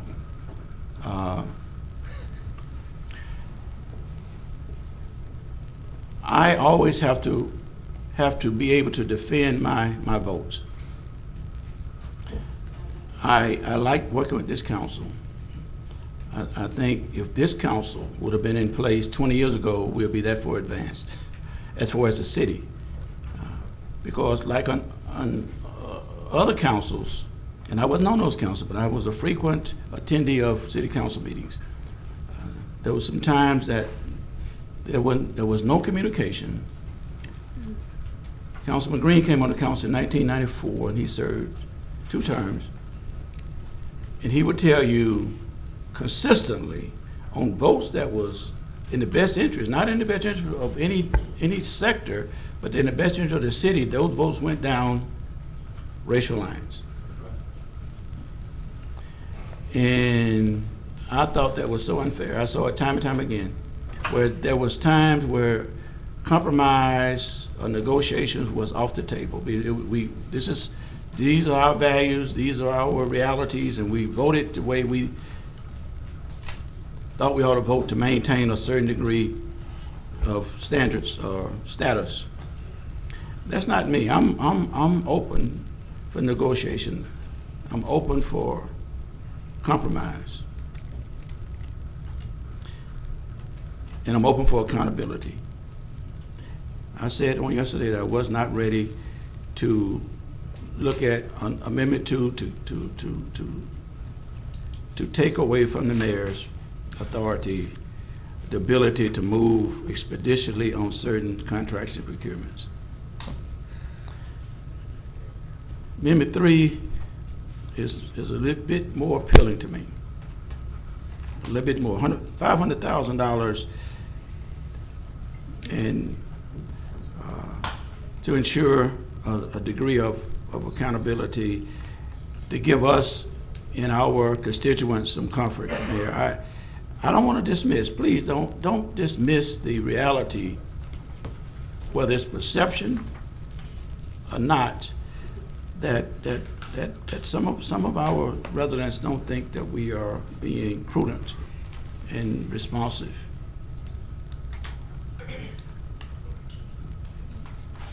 And there's some decisions we're going to have to make that's going to be unpopular in some ways, but we got to do what we feel we need to do. I do not want this council to become polarized. I want us to be as best as we can. We ain't always agree, but I want the best we can. We want to do what's right. And I'm willing to, at this point, compromise and say, I can accept number 3, $500,000 threshold. And let's move forward with the business of the city. That's my appeal. And I would like to move that we adopt Amendment 1. Second. Mr. Chair, Councilman point of Green. order. I ask as a courtesy, as was given to Councilman Nicholson on the other week, that this would be postponed. I'm not where you are. I'm not where you all are. So as a courtesy, because Councilman Nicholson, you're the author, Councilman Fleury, you are the amendment or author, I'd like the courtesy of postponing. Mr. Chairman, I withdraw my motion. Mr. Chairman, I'd like to speak if I could. If Councilman Green is finished. And then I have Councilman Butcher. Mr. Fleury, you can go ahead. Okay. Finish. Members of the council, I would just ask that you consider giving me a vote up or down on my amendment today. Thank you.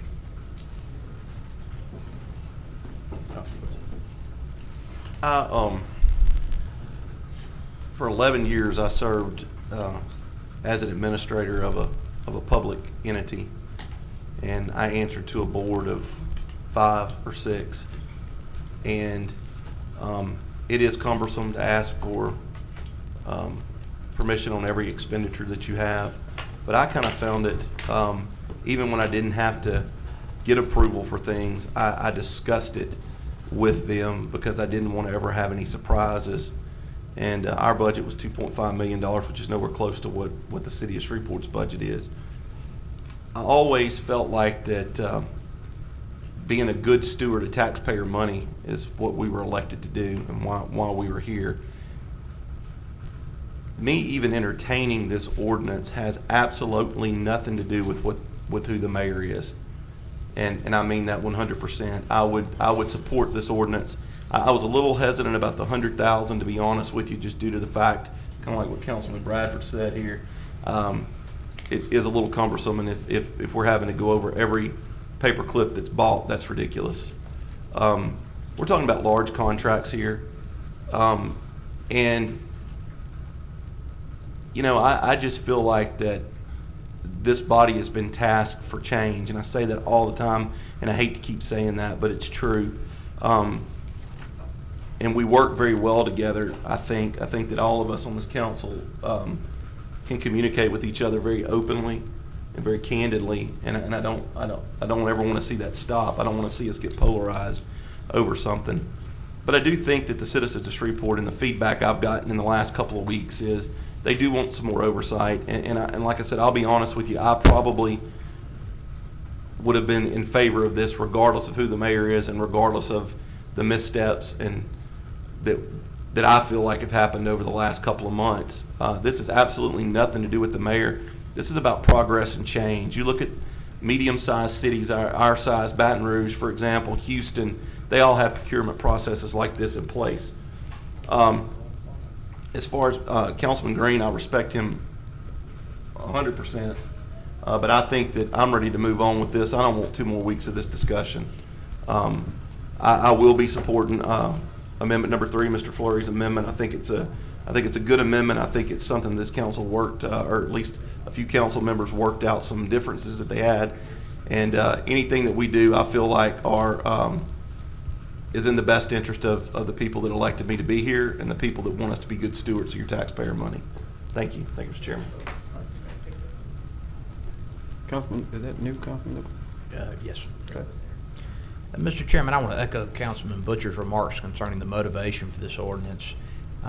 As I said to multiple members of the media yesterday and this morning, I didn't propose this ordinance out of a concern about the actions of a particular mayor. When I got elected to office and I looked at the city's process for spending money, I was very surprised that the executive had the authority to spend any amount of money that had been budgeted without coming back to the council. You know, I have served on, over the past 10 or 15 years, numerous boards where I've been a board member and we've had an executive of one kind or another. And on all those boards, there has been a threshold beyond which the executive officer of the organization has got to circle back to the board and obtain approval. I heard Mayor Perkins' concerns that a $100,000 threshold would be cumbersome and would make it hard to do business. I heard Councilman Bradford's concerns.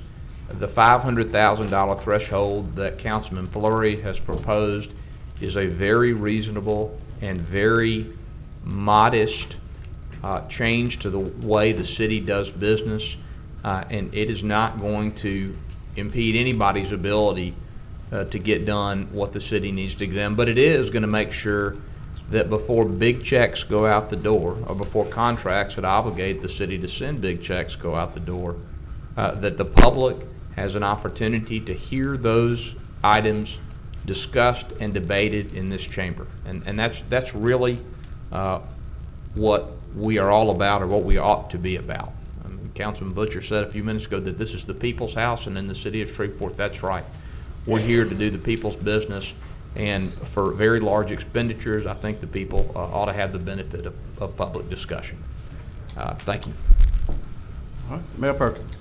I'd like to call up two of my department heads to talk about the impact that Ordinance 2 would have. We just saw Amendment 2. We just saw Amendment 3 today as well, so we haven't been able to do analysis on that. But this will give you a glimpse at some of the impact that waiting for the contracts to have. Keith Hanson. Yep, there he goes. Keith Hanson, can you come up, and Barbara, can you come up as well? So we have the Chief Technology Officer, and we have the Director for Water and Sewer to come up and give some illustrations on what Mr. Chairman, I'm always delighted to hear from Mr. Hampson, but I'm the author of Amendment 2, and I don't intend to offer it for consideration. The council's not going to adopt Amendment 2 today in light of the concerns that the mayor expressed yesterday and then Councilman Bradford expressed. So, Councilman, can I have them speak? Like I said, this will shed light on Amendment 3 as well. Yeah. Yes, sir. So today, can I get the laptop up here? I wanted to show you guys a tool. You all know the People's Budget. It is this on too? It's available to the public, but there is a back-end interface that I've been dying to get the council into. So I wanted to show you guys a tool that I think you'll appreciate. And just give me a second to pull this up.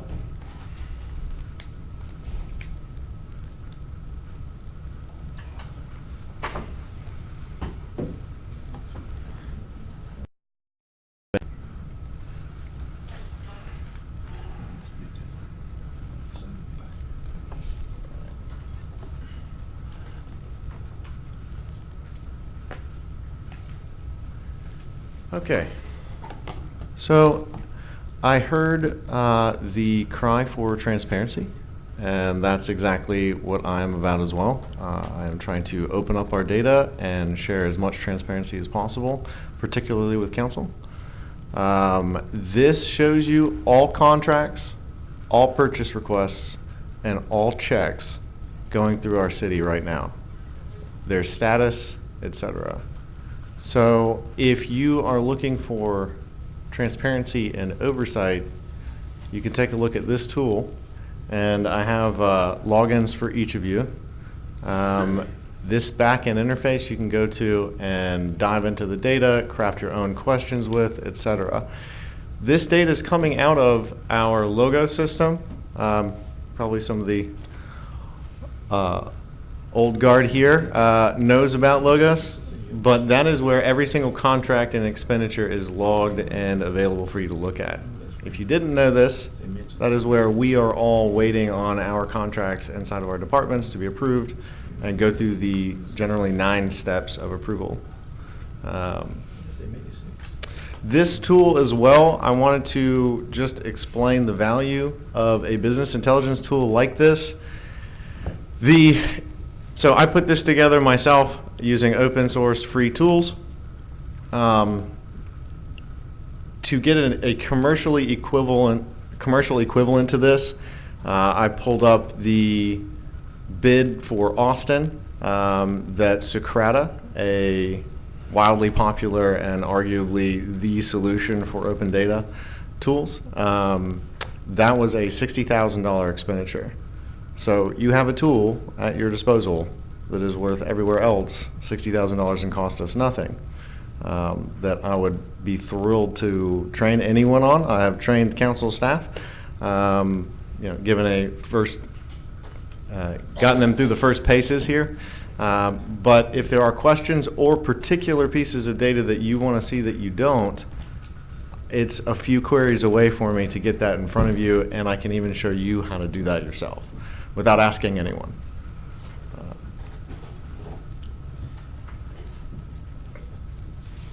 Any questions from council?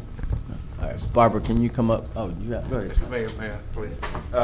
Mr. Hanson, have you seen the website checkbook LA.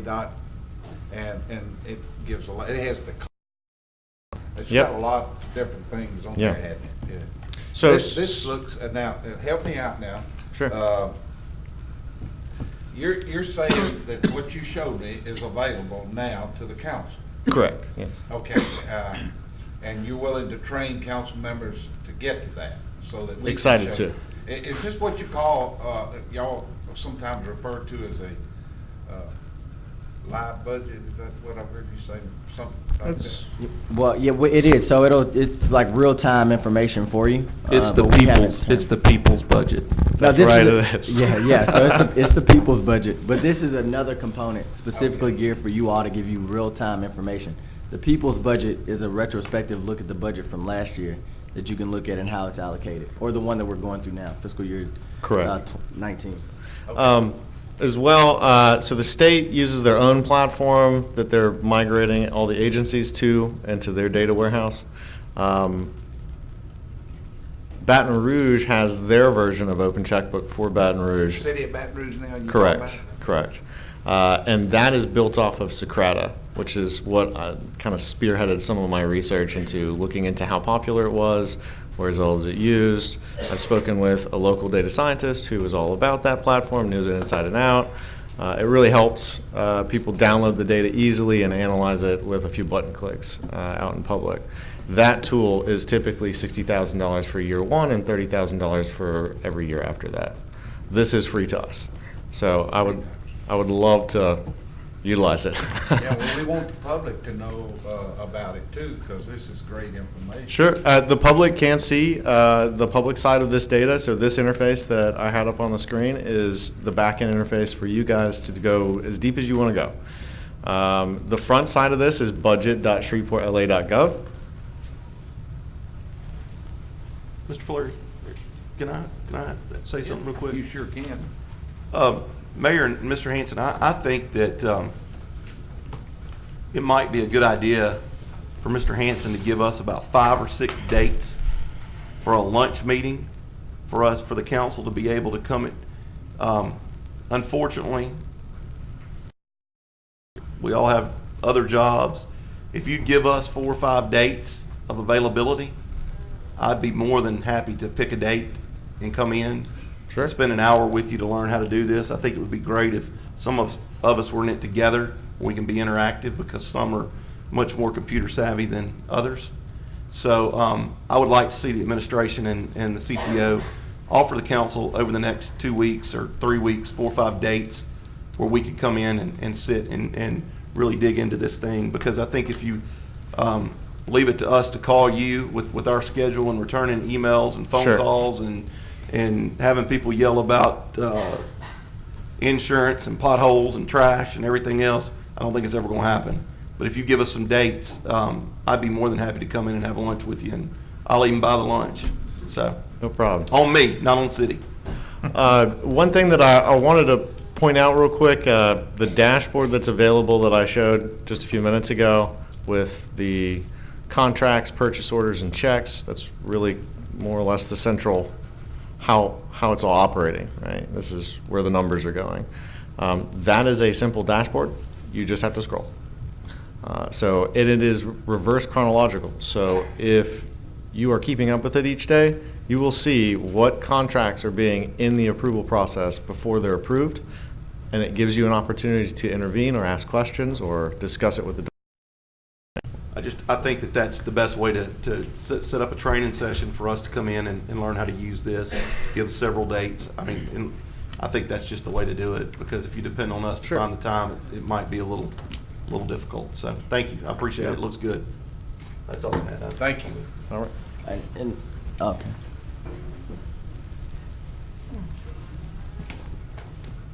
Good afternoon, Council. I guess what I'd like to, if you wouldn't mind, allow me to take a few minutes and kind of walk you through the procurement process for, say, something over $500,000, a large professional contract, something that doesn't go out for IFB, like consent decree work, the actual construction work. So, my staff or one of the other departments are going to put together a scope of work. We're going to work with purchasing. These are monies that have already been appropriated and budgeted, through our budgeting process through council. That RFP, which is the tool that we use, is advertised for, 4 weeks, 30 days.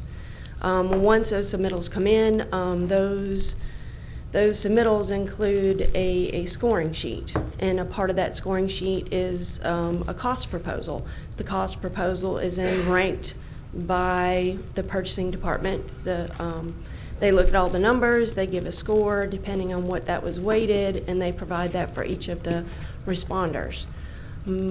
I will pull together a committee of 3 to 5 people depending on the size of the RFP, and we will go through it, we will meet, we will ask for WebExes or demonstrations, just depending on the, complexity of what we're looking at. So, here we are, we're into this process 6 weeks or so. At that point, we select, the numbers are done, a vendor is awarded the contract, and we go through the contracting process that takes, 4 to 6 weeks. So you're at a couple months, 2 to 3 months to go through an RFP process. And this is a process that we utilize for anything that's of any significance in my department as well as any other department that is not bid. So my concern with this ordinance, with this, is that, so what happens at that point where this contract, we have a contract now, and the council has to approve that contract. And what if, for whatever reason, the council disagrees with my department staff about a submittal, about that procurement process? What happens at that point? Are we, if you reject it, you say, no, we're not going to do this. Do I, at this point, I have vendors that have submitted cost proposals, that their numbers are out there. That's a part of the rating, of the scoring. This is not engineering services that do not do cost proposals. So what happens at that point should the council decide not to approve that contract? We're 3 months into this process.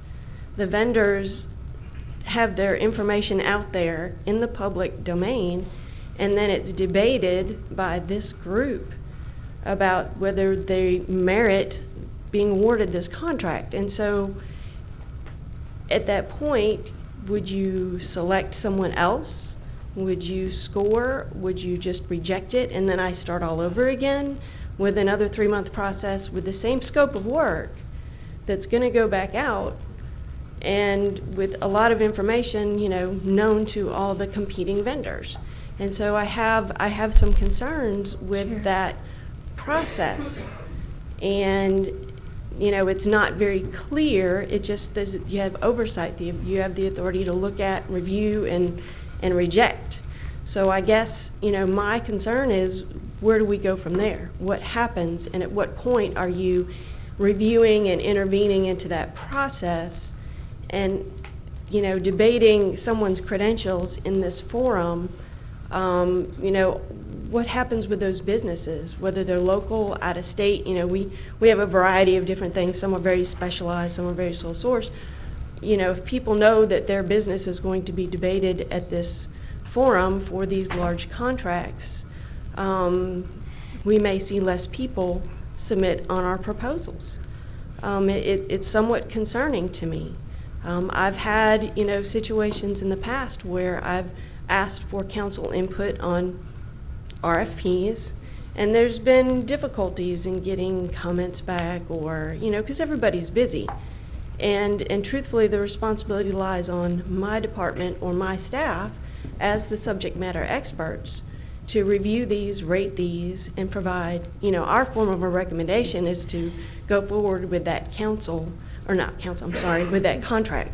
We recommend, we rate, and then we send a contract to the mayor for his signature, and that's the ultimate approval, with the process we have. So that's my concern. Okay, Councilwoman Fuller. Are you talking about things that are subject to bid law? Requests for proposals are subject to bid law. Okay, we'll see. The amendment, what I saw, it said it excluded IFBs. What we're talking about is things that are not subject to bid law. If it's subject to bid law, then it is not affected by what we're talking about right now. Is that? Okay, that's. That it specifically, the legislation. There's already a system of putting it out for bid, so we're talking about other contracts. Yeah. We're not talking about anything that's subject to bid law right now. We don't have time to scrutinize or I understand that, but the legislation, it specifically excluded in bids and emergency the declaration. legislation, we don't want to do your job. We want to know. I appreciate that. We just want to know. Okay. Okay. That's all. We just want to know. And may I ask you, and I think this is actually a question, just so that we, from an operational standpoint, can understand what this does include. We did understand and read that it says required for execution of contracts or expenditures. So there are some details that we will, of course, now that we see, we'll need to have to clarify so that we know what needs to come and what would not. But as Barbara mentioned, we do have concerns from an administrative standpoint, and we hope that what our chief CTO has offered can provide an alternative for the council to be able to have a full view in real time of all of the contracts, where they are in process, and that's something that you could see on a daily basis if you wanted, and be able to ask those questions before they even go through that long process. Right now, after the department head signs, it touches a lot of hands. The department heads, the finance director, the purchasing agent, the fair share coordinator, from the CAO to the mayor's office. So it goes through several hands before it ultimately comes to the mayor. Maybe I have a question for Karen or for the city attorney. Is there something that needs to be done to make this more explicit, that we're not trying to create a redundancy on top of things that go out for bid law? Is that necessary? It seems to be clear. Okay, that was my first thing. And my second thing is for my colleague, Reverend Councilman Green. Is there some question that you have currently that would make you more comfortable with this today? Other than that you just want to sit with it for a while? Is there something specific that you feel like you need that would make you more comfortable with it? Or do you, I'm just curious if there's something you can do to satisfy you. In fact, the chairman sent me a note, and I before I vote on anything, I like to be clear. And of course, even with putting legislation on the other week, Councilman Nicholson wanted some legislation on. At first, we were not going to put it on, but because he wanted on and he was clear, then I gave him the courtesy of putting it on. And as what she just brought before, as to the ins and outs of the whole deal, when I vote on it, I just want to be clear that everything, all the I's are dotted, all the T's are crossed, so that we won't have a Monday morning quarterback. And I don't think that we have anything so pressing, and thank you for asking the question, that we just got to vote on it today. Even back when we were doing the sanitation workers, it was crucial that those poor people get a raise, but we carried it out and we carried it out, and we finally voted on it. As what she was talking about today, as they were not clear, I'm not clear on it. And I just wanted another 2 weeks just to be clear. Has nothing to do with whether I'll vote for it. I'm not saying I'll vote against it or vote for it. As Councilman Butcher said on the airport authority the other week, he says, okay, I just need postponement for 2 weeks. Whether I vote for it in 2 weeks or whether I vote against it, just give me 2 weeks. And we gave him that courtesy. And that has been always the courtesy of the council. Well, if I honestly, I feel pretty prepared. I'm feeling kind of antsy about it, but I also appreciate courtesy. I do. So I'm inclined to yield to courtesy. Thank you. And I second Councilman Green's Thank you. postponement. May I ask a question, just so that, I just want to be very, very clear. As I read the amendment, it specifically stated, referenced invitations for bid. If it's not applicable to, requests for proposals.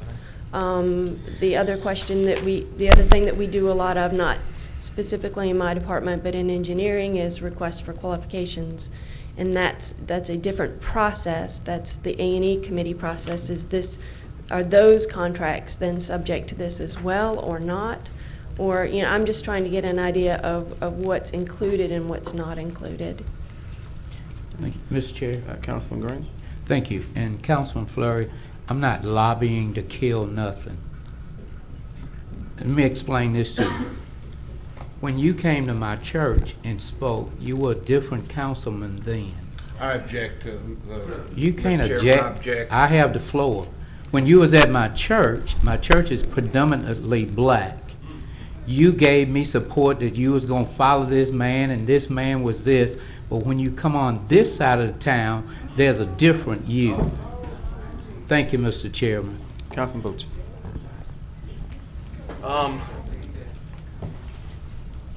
I would prefer for us to move this along because I don't want to go through 2 more weeks of this. However, Councilman Green has never voted against a request for me to postpone. We have a good relationship up here. I'm very conflicted on this. I'm ready to move, but I also feel like that I should respect what Councilman Green's done for me in the past as well. Because I asked for 2 weeks on the airport, and I remember him reaching over and grabbing me and saying, "Is this what you really want?" And he voted my way. So. And I will always do that. And I feel very strongly that I want this to move on, but out of respect for my relationship with Councilman Green, I'm leaning towards a postponement. Thank you. Thank you. Councilman Nicholson. Mr. Chairman, may I ask the administration the status of the contract with our new consent decree management firm? Has that been executed? No, and Patrick can provide some detail if you need.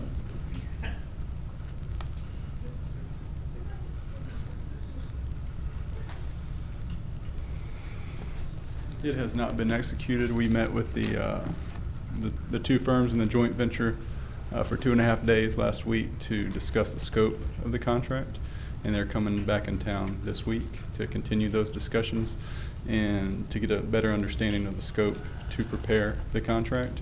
We hope to have a contract executed and in place for June 1st. Mr. Furlong, I recommended to the administration that outside counsel be retained to assist with the negotiation of this consent decree contract, which concerns expenditure of $10 million a year. Do you know whether outside counsel has been retained to assist with those negotiations? I do not know. Councilman, I can answer that question. I've already talked to the city attorney about it.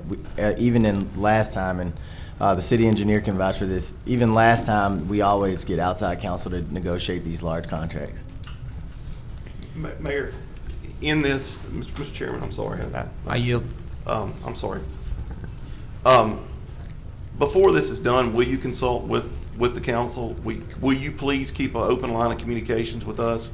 And if this contract is signed in the next 2 weeks, will you please bring us in and talk to us, since we have legislation on the table and the reason that I will vote to postpone this is because of my colleague, not because of anything that's been presented to us today. I want to give him enough time to review this, but I would hope in front of everybody sitting here right now that before any major contracts above $500,000 are executed while this is on the table, because I believe the votes are there to pass this today. I do. But as a courtesy to Councilman Green, I will vote along to postpone it. But in the meantime, would you please have an open line of communications with us? At least Mr. Fleury is the chairman of the Audit and Finance Committee. Speak to him before we enter into any huge $500,000, anything above $500,000 between now and then. And I'm not taking your power away. I'm not trying to take anybody's thunder. We've got a huge ordinance on the table right now that I'm prepared to vote for. And the only saving grace is the Reverend here. Thank you, man. So please, between now and then, since this is there, please keep us in the loop. Yeah, we will communicate everything in accordance with Amendment Number 3. And as far as the consent decree work, we were going to, as negotiations started with the project manager, I was going to bring in Councilwoman Fuller, who was over the infrastructure committee, to make sure that she was abreast of what was going on.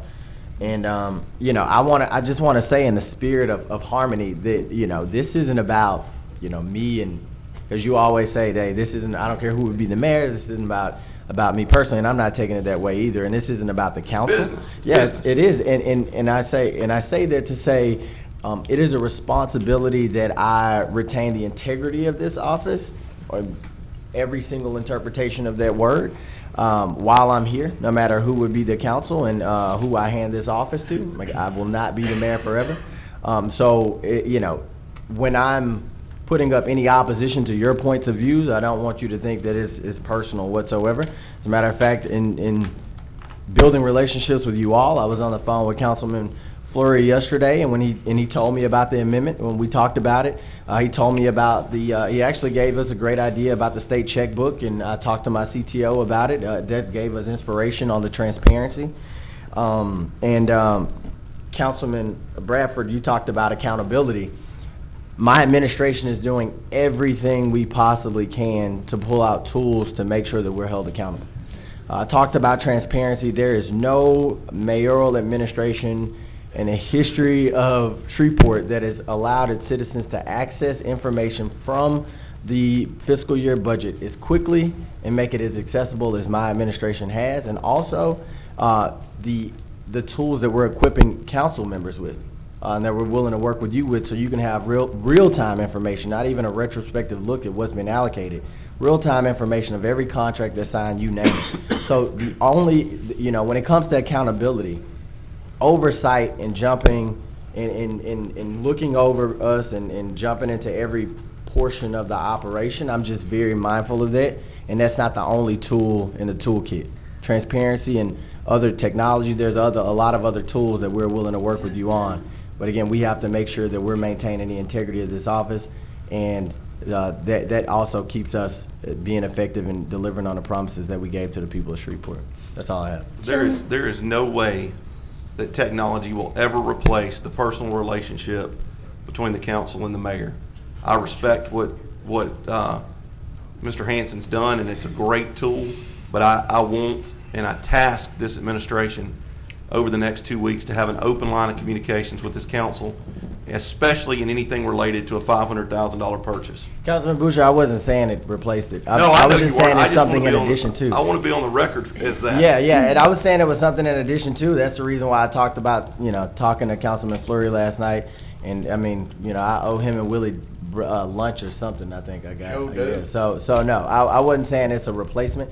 I'm simply saying that it's an added tool to make sure that we're held accountable. We appreciate accountability. That's what this job is about. We're all public servants. Well, it looks like that at the CTO training that we're going to have for this, you're going to have to buy the three of us lunch now. I'm not the one buying lunch, but no, I appreciate that, Mayor. I feel like that we're all, and I've said this over and over again. I said it to somebody today in a text, and if they're watching, they're going to hear it again.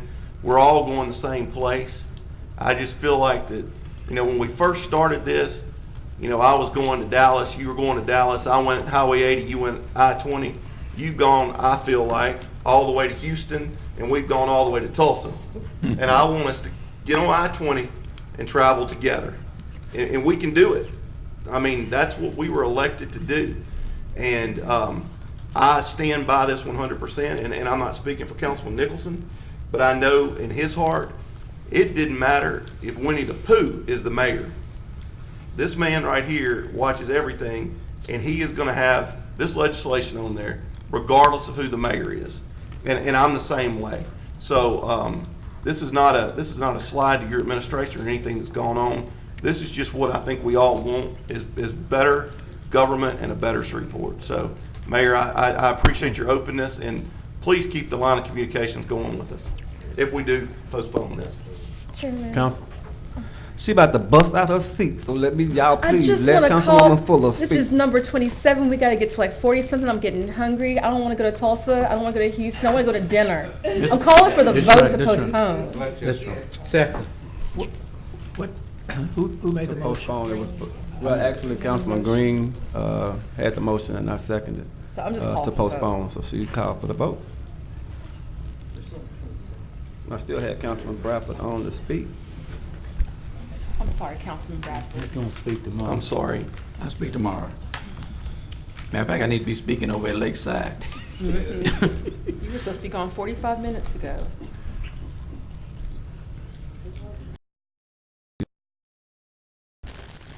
Ordinance 32 is an ordinance levying and authorizing the collection of a tax of 50 hundredths mills per dollar on all property subject to ad valorem taxation within the city of Shreveport. Mr. Chairman, there's a technical amendment, amendment number 1.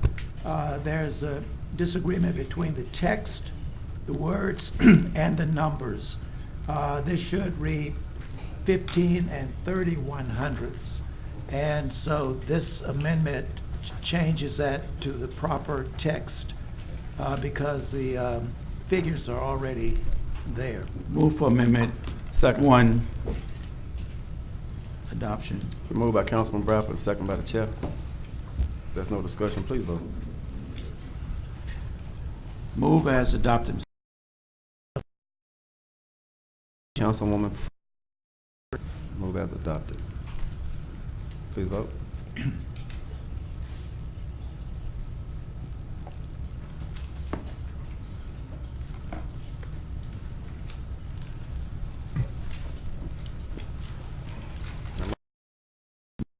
Ordinance 33 will levy and authorize the collection of various taxes totaling 17 and 1/100ths mills per dollar on all property subject to ad valorem taxation within the city of Shreveport for the year 2019 in the amounts and for the purposes described herein. So move. Second. Moved by Councilman Bradford, second by Councilwoman Fuller. Please vote.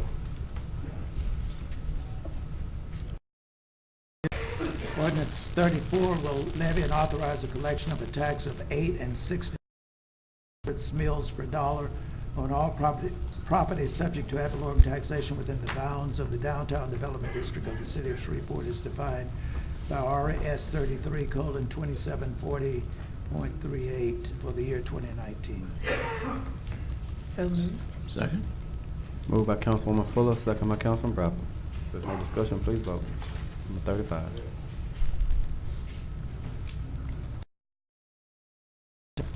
Ordinance 35 is a series ordinance pursuant to the general bond issuance of not exceeding $20 million principal amount of taxable water and sewer revenue bonds of the city of Shreveport, state of Louisiana, as provided in a notice of intent given by resolution number 23 of 2018, adopted on March the 13th, 2018, establishing certain details of such bonds as required by the general bond ordinance, approving and confirming the sale of such bonds to the Clean Water State Revolving Fund, pledging the net revenues of the city's combined water and sewer system to secure such bonds, prescribing the form and certain terms and conditions of said bonds, and providing for other matters in connection therewith.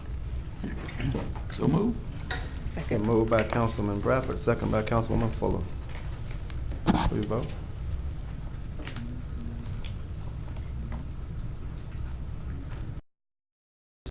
Ordinance 36 will revise Chapter 34 of the Code in regard to hazard reduction, and it otherwise provides with respect thereto. So moved. So moved by Councilman Butcher, second by Councilman Bradford. No discussion, please vote.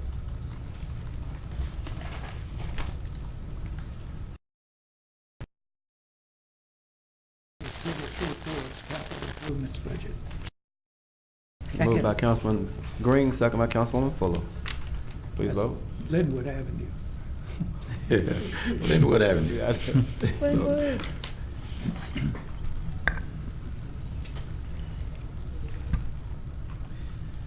And Special. So moved. moved by Councilman Green, second by the chair. If there's no discussion, please vote. Number 38.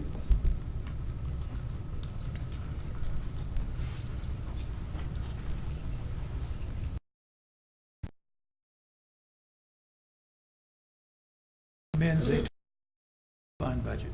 So moved. Second. Moved by Councilman Green, second by Councilman Butcher. If there's no discussion, please vote.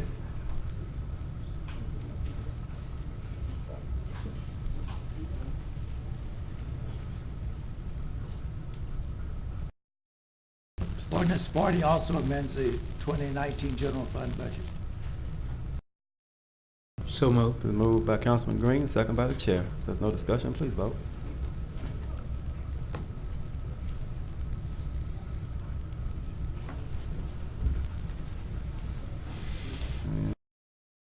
Ordinance 41 also amends the 2019 general fund budget. So moved. Second. Green, second by Councilwoman Fuller. If there's no discussion, please vote.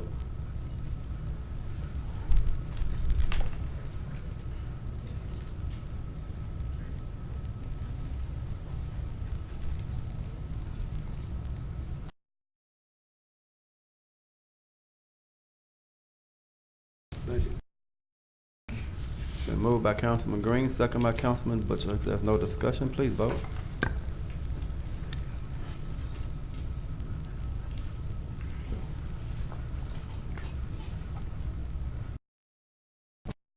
Ordinance 43 adopts the 2019 solid waste fund budget. So moved. It's been moved by Councilman Green and second by the chair. If there's no discussion, please vote. And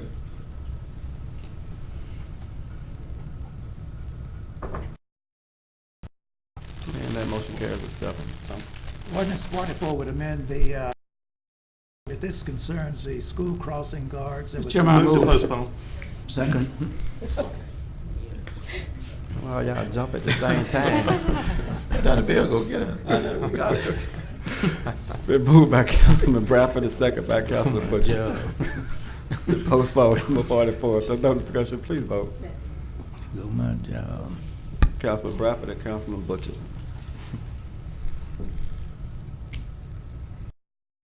Carries with 7. Thompson. Ordinance 45 amends the 2019 Riverfront Development Fund. So moved. Green, and second by the chair. Question, is this what, 40 what? 45. I said I wasn't gonna say nothing, but I need to know what. Oh, what- there is one amendment. And I'm familiar with the amendment. Okay. But I'm just wondering, what's the rationale of this from the administration? It's our strategic plan. It's an allocation for that. In the spirit that we did this from courtesy to make sure we put it up to council.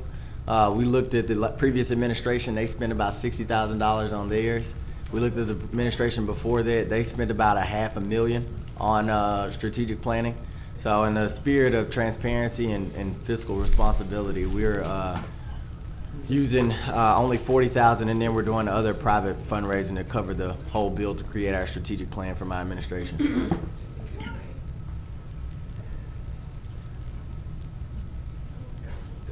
I missed this. I wanted to discuss it. I want to just add to that, the future Shreveport, the transition team, that's what this is for, by the way. And you're saying that you researched and saw where council provided funds for other mayors? Is that true? Yeah, so no, you didn't approve it in the previous administration. It was just allocated. 60,000 was just allocated. I mean, Mr. Clerk, help me. well, Yeah, I do. we looked in our records and we didn't find any evidence of that. I assume that it could have been paid by finance, but it didn't come through the council.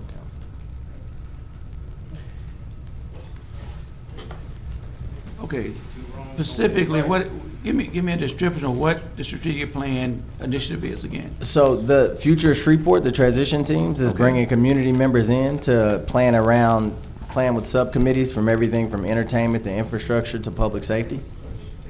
That's what this is for, to pay for the consultants that put all that together and that's giving us the report. So at the end of the day, what would be the return on that investment? A strategic plan to help us plan for the 4 years. It charts the course for the 4 years. And we need professionals to help us with that. Yeah, we do. There is no transition.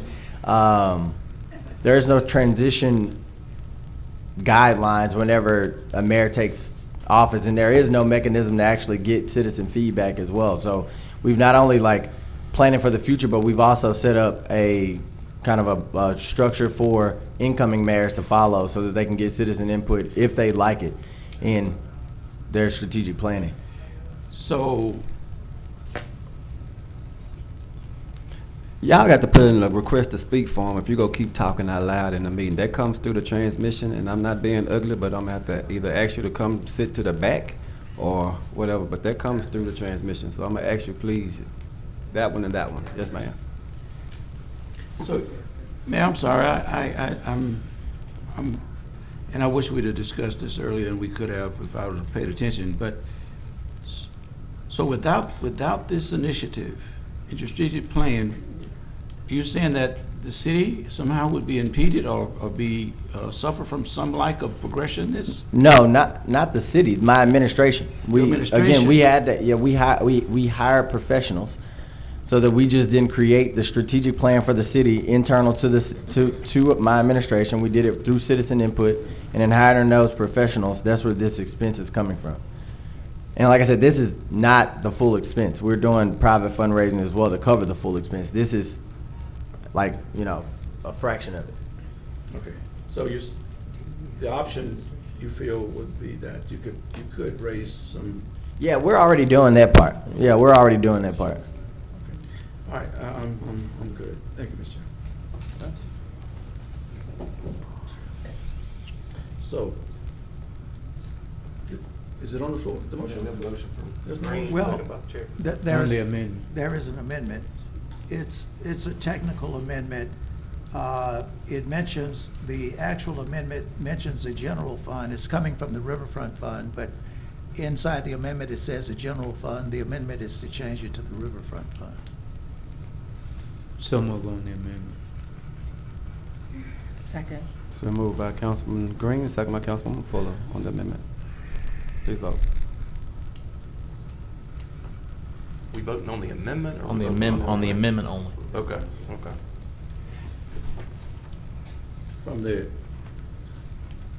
It's a technical amendment. Inside the ordinance, the title says that it's coming from the Riverfront Fund. Right. Inside the ordinance, it mentioned general fund. This strikes general fund and puts Riverfront Fund. okay. The money's coming from the Riverfront Fund. The Riverfront Fund. Right.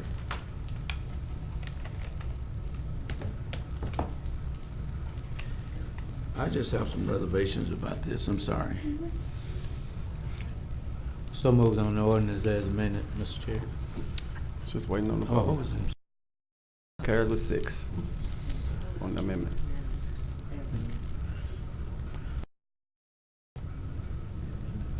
Now, Do we have a second?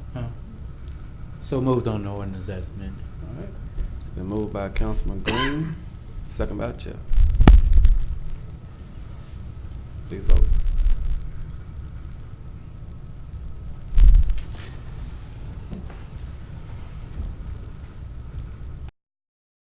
Motion fails with 5.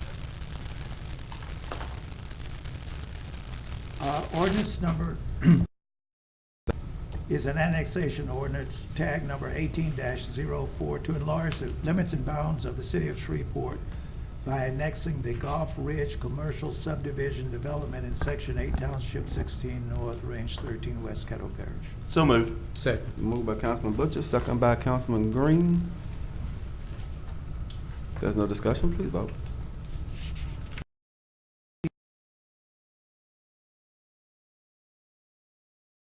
General bond, the issuance of not to exceed $100 million of water and sewer revenue bond, Series 2019B, and water and sewer revenue junior lien Series 2019C of the city of Shreveport, establishing certain details of such bonds as required by the general bond ordinance, approving and confirming the sale of such bonds, pledging the net revenues of the system to secure such bonds, prescribing the form, certain terms and conditions of said bonds, and providing for other matters in connection therewith. There is one amendment. The amendment deletes the ordinance as introduced and substitutes the attached ordinance, and that's to insert final information. So moved on the amendment. Second. Been moved by Councilman Green and second by Councilwoman Fuller. Please vote.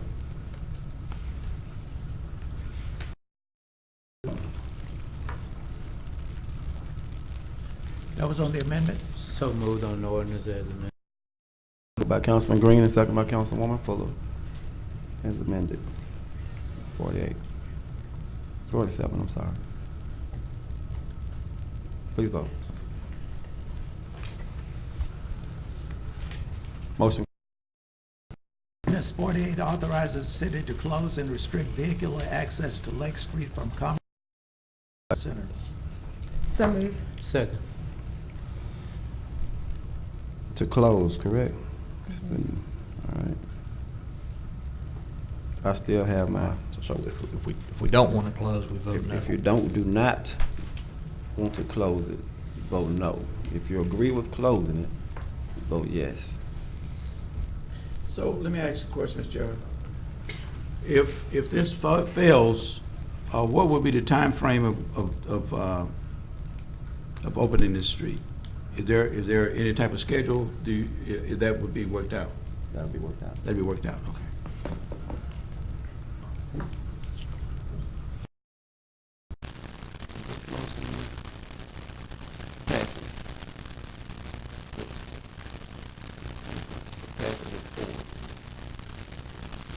Ordinance 49 revises Chapter 2, Article 2 of the City of Shreveport, Louisiana Code of Ordinances relative to the formal creation and codification of the Shreveport City Council Audit and Finance Committee, and to reorganize sections and divisions within Article 2.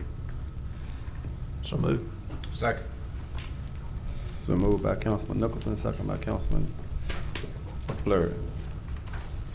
49. Please vote.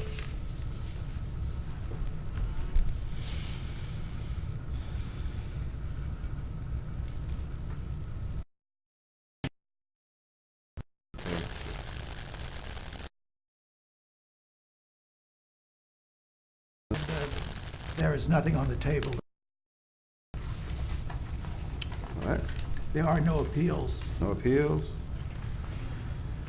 Are there any reports from officers, boards, or committee? Inquiring, Mr. Chairman. Councilman As to when we will have the next Public Safety Committee meeting. I was trying to plan it for this week, and then things just got out of hand, but I would say two weeks from today or Monday. That's good with y'all. All right. And is there a clerk's report? Mr. Chairman, the two people who have been appointed came before the council yesterday, Mr. Savannah and Mr. Mayrow. Okay. All right. Mr. Perkins, Mayor Perkins, do you have any additional communication? Yes, I just want to go back to ordinance number 45. If I change something, like I've gotten a lot of scrutiny for changing things, if I try to do the same thing that other administrations have done, clearly I don't get support from the council on this, and I'm really just trying to do the right thing and be equipped with the tools. Even being transparent about it, bringing it to you all when in the past they haven't, being fiscally responsible with 45 and making sure that I did, on the private side, raise funds for this particular initiative. If I would have used the, city resources with this, if I would have used city employees, the bill would have been much higher. So I'm pretty disappointed that we couldn't get support for ordinance 45 today. Yeah, that's the only communication I have. Mr. Mayor? I'm sorry. Councilwoman Fuller. Thank you, Chair. Mayor, respectfully, the right time to have brought this would have been before everything started. Like, you knew who you wanted to use as your consultants. You had your committees worn out. We all saw that. That would have been the time to come to us, like our first Tuesday meeting, and said, hey, this is what I would like you all to invest in this. Here are the people that are going to be involved in their backgrounds. I'm going to be getting the rest of this from private dollars, and this is the comprehensive layout and outline of what we're going to be getting. And then when it was time for the invoice to come due, not after all of the meetings have been had and the papers being written. Like, I have no problem supporting a new vision and getting and investing in the direction you're trying to steer the city, but the lead time on it is bad. We needed to know this in January. And one more thing. Oh, my fault. I thought you. Even now, the information, the document with the fact sheet doesn't say explicitly everything that I would want to see to justify the expense. You know? Yeah, no, I completely understand that, Councilwoman Fuller, and we can provide more information if that's what's needed. If we did not get to an ideal thing, would have been to start now knowing your perspective on this. But again, we thought that a pretty good standard was to go above and beyond what we've seen in the past. And yeah, we might have fell short on getting to that ideal point, but the point is, in good faith, we try to do everything we can. And we came to you all to ask for support with this, to help me plan into the future. And, you know, it fell short today. But if information will help, then we'll definitely provide more information in a future council meeting to get this done. So thank you for that. Can I just add one more thing? Councilwoman Fuller. Come back not just with like a little bit more explicit information. I mean, I know that this stuff is on your website, but it needs to be with your fact sheet. But also where the other administrations have paid for this out of funding without coming to council. That's important to know because we don't have any of that documentation. We need that. Like anything you can give us so we can see what they spent and how much they spent and what they spent it on. Okay. All right. That'd be helpful. We'll get all that information, and we've sent some of it to Art already, so we will send that as soon as the council meeting's over. Thank you. I got Councilman Bradford. Yes, sir. Mr. Chairman, I'm just going to remind the mayor that things change, and our previous mayor introduced the same resolution 12 times in a row. So if you can, enhance it, it may go around and come around. But I'm just saying, don't be discouraged. I mean, it's nothing personal. I got you. All business. Okay. All right. But Mr. I had somebody just text me and tell you, will you please announce that there's a meeting on May the 6th at 5 o'clock at Winfield Funeral Home. I don't know who it's from, but I don't. And then, Mr. Chairman, I'm headed, and anybody want to go with me? The Community Oriented Policing COP is having a community meeting at Lakeside Recreation Center. It started at 5:30. I'm going over there. So anybody got some time, they can come go with me. LaVelle, you want to go? What they got to eat? I already told y'all I'm ready for dinner. Well, they got some cookies, I know. It's not gonna cut it. I'm trying to get some clarification on how we voted on Lake Street. I'm sorry, but Councilman Fleury, I'm sorry. Thank you, Mr. Chairman. Mayor, I too want to say that I think a little bit more information, and I would like to have the dialogue as to where we're bringing the money out of, as versus another place that I might suggest. Okay, that's no problem. I'll go into and I detail. believe that you can come back with that, and we would have a little more enlightenment. Okay. Mr. Chairman, I'd like to see Shelley Rago and the engineer for just a second, okay? Right over here. All right. Thank you.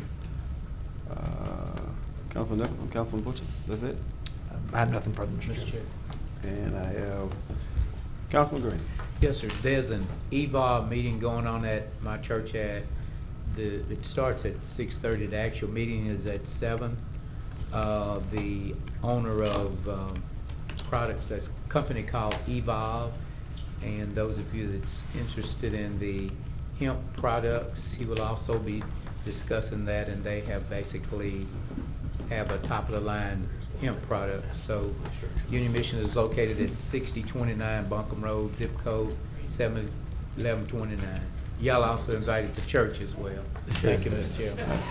Councilman Butcher. Real quick, since I see Patrick still here, where are we with those annexations that were spoken about to close in some of these holes?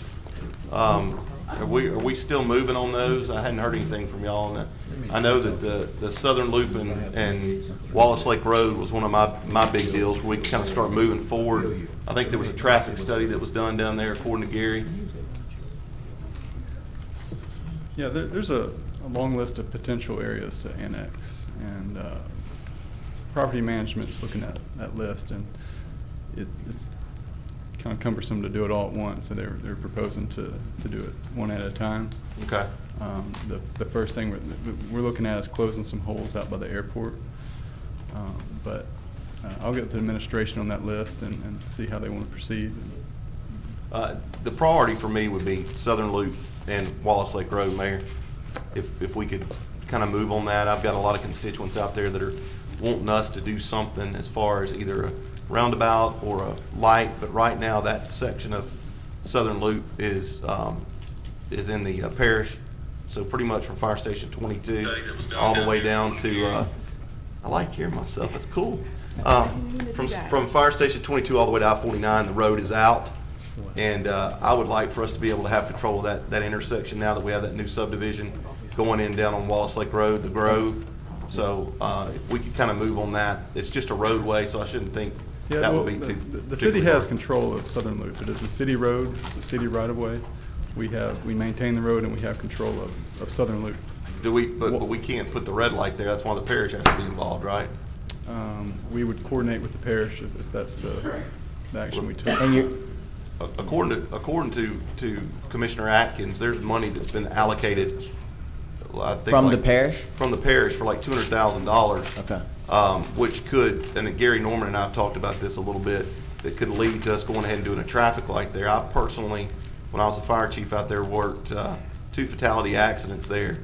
And every time there's a wreck there, I get a phone call or an email. And really right now, I have no real jurisdiction over that to put that in because it's outside the city. Can we prioritize that with the two projects he referenced? Can we prioritize that one over the other? Absolutely.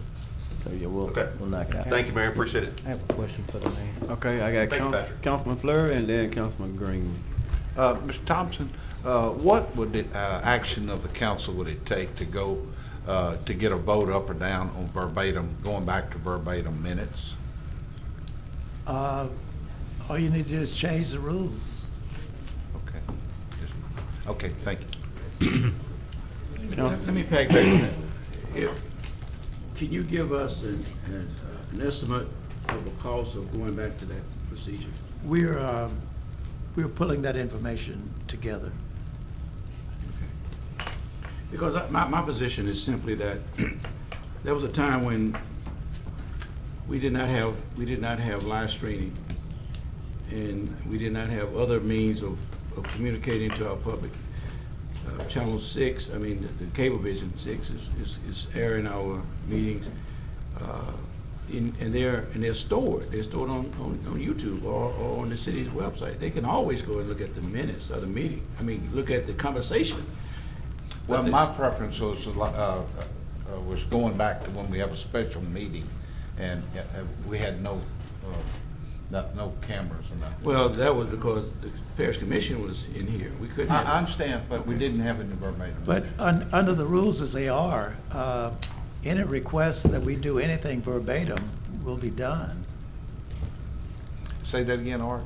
If there's a statement or something that you want, or if you want the entire, if you want us to do the entire minutes verbatim, all you have to do is to say do it.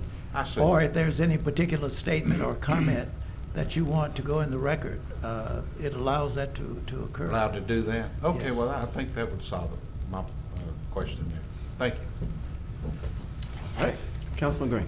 Thank you. Mr. Mayor, would you give me an update on the light at St. Vincent and also on Tate Street? Mm-hmm.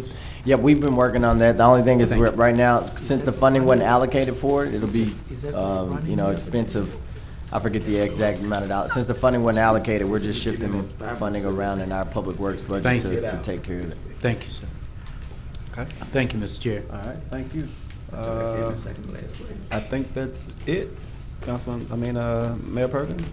Nothing from administration? If there's nothing else, then this meeting is adjourned. May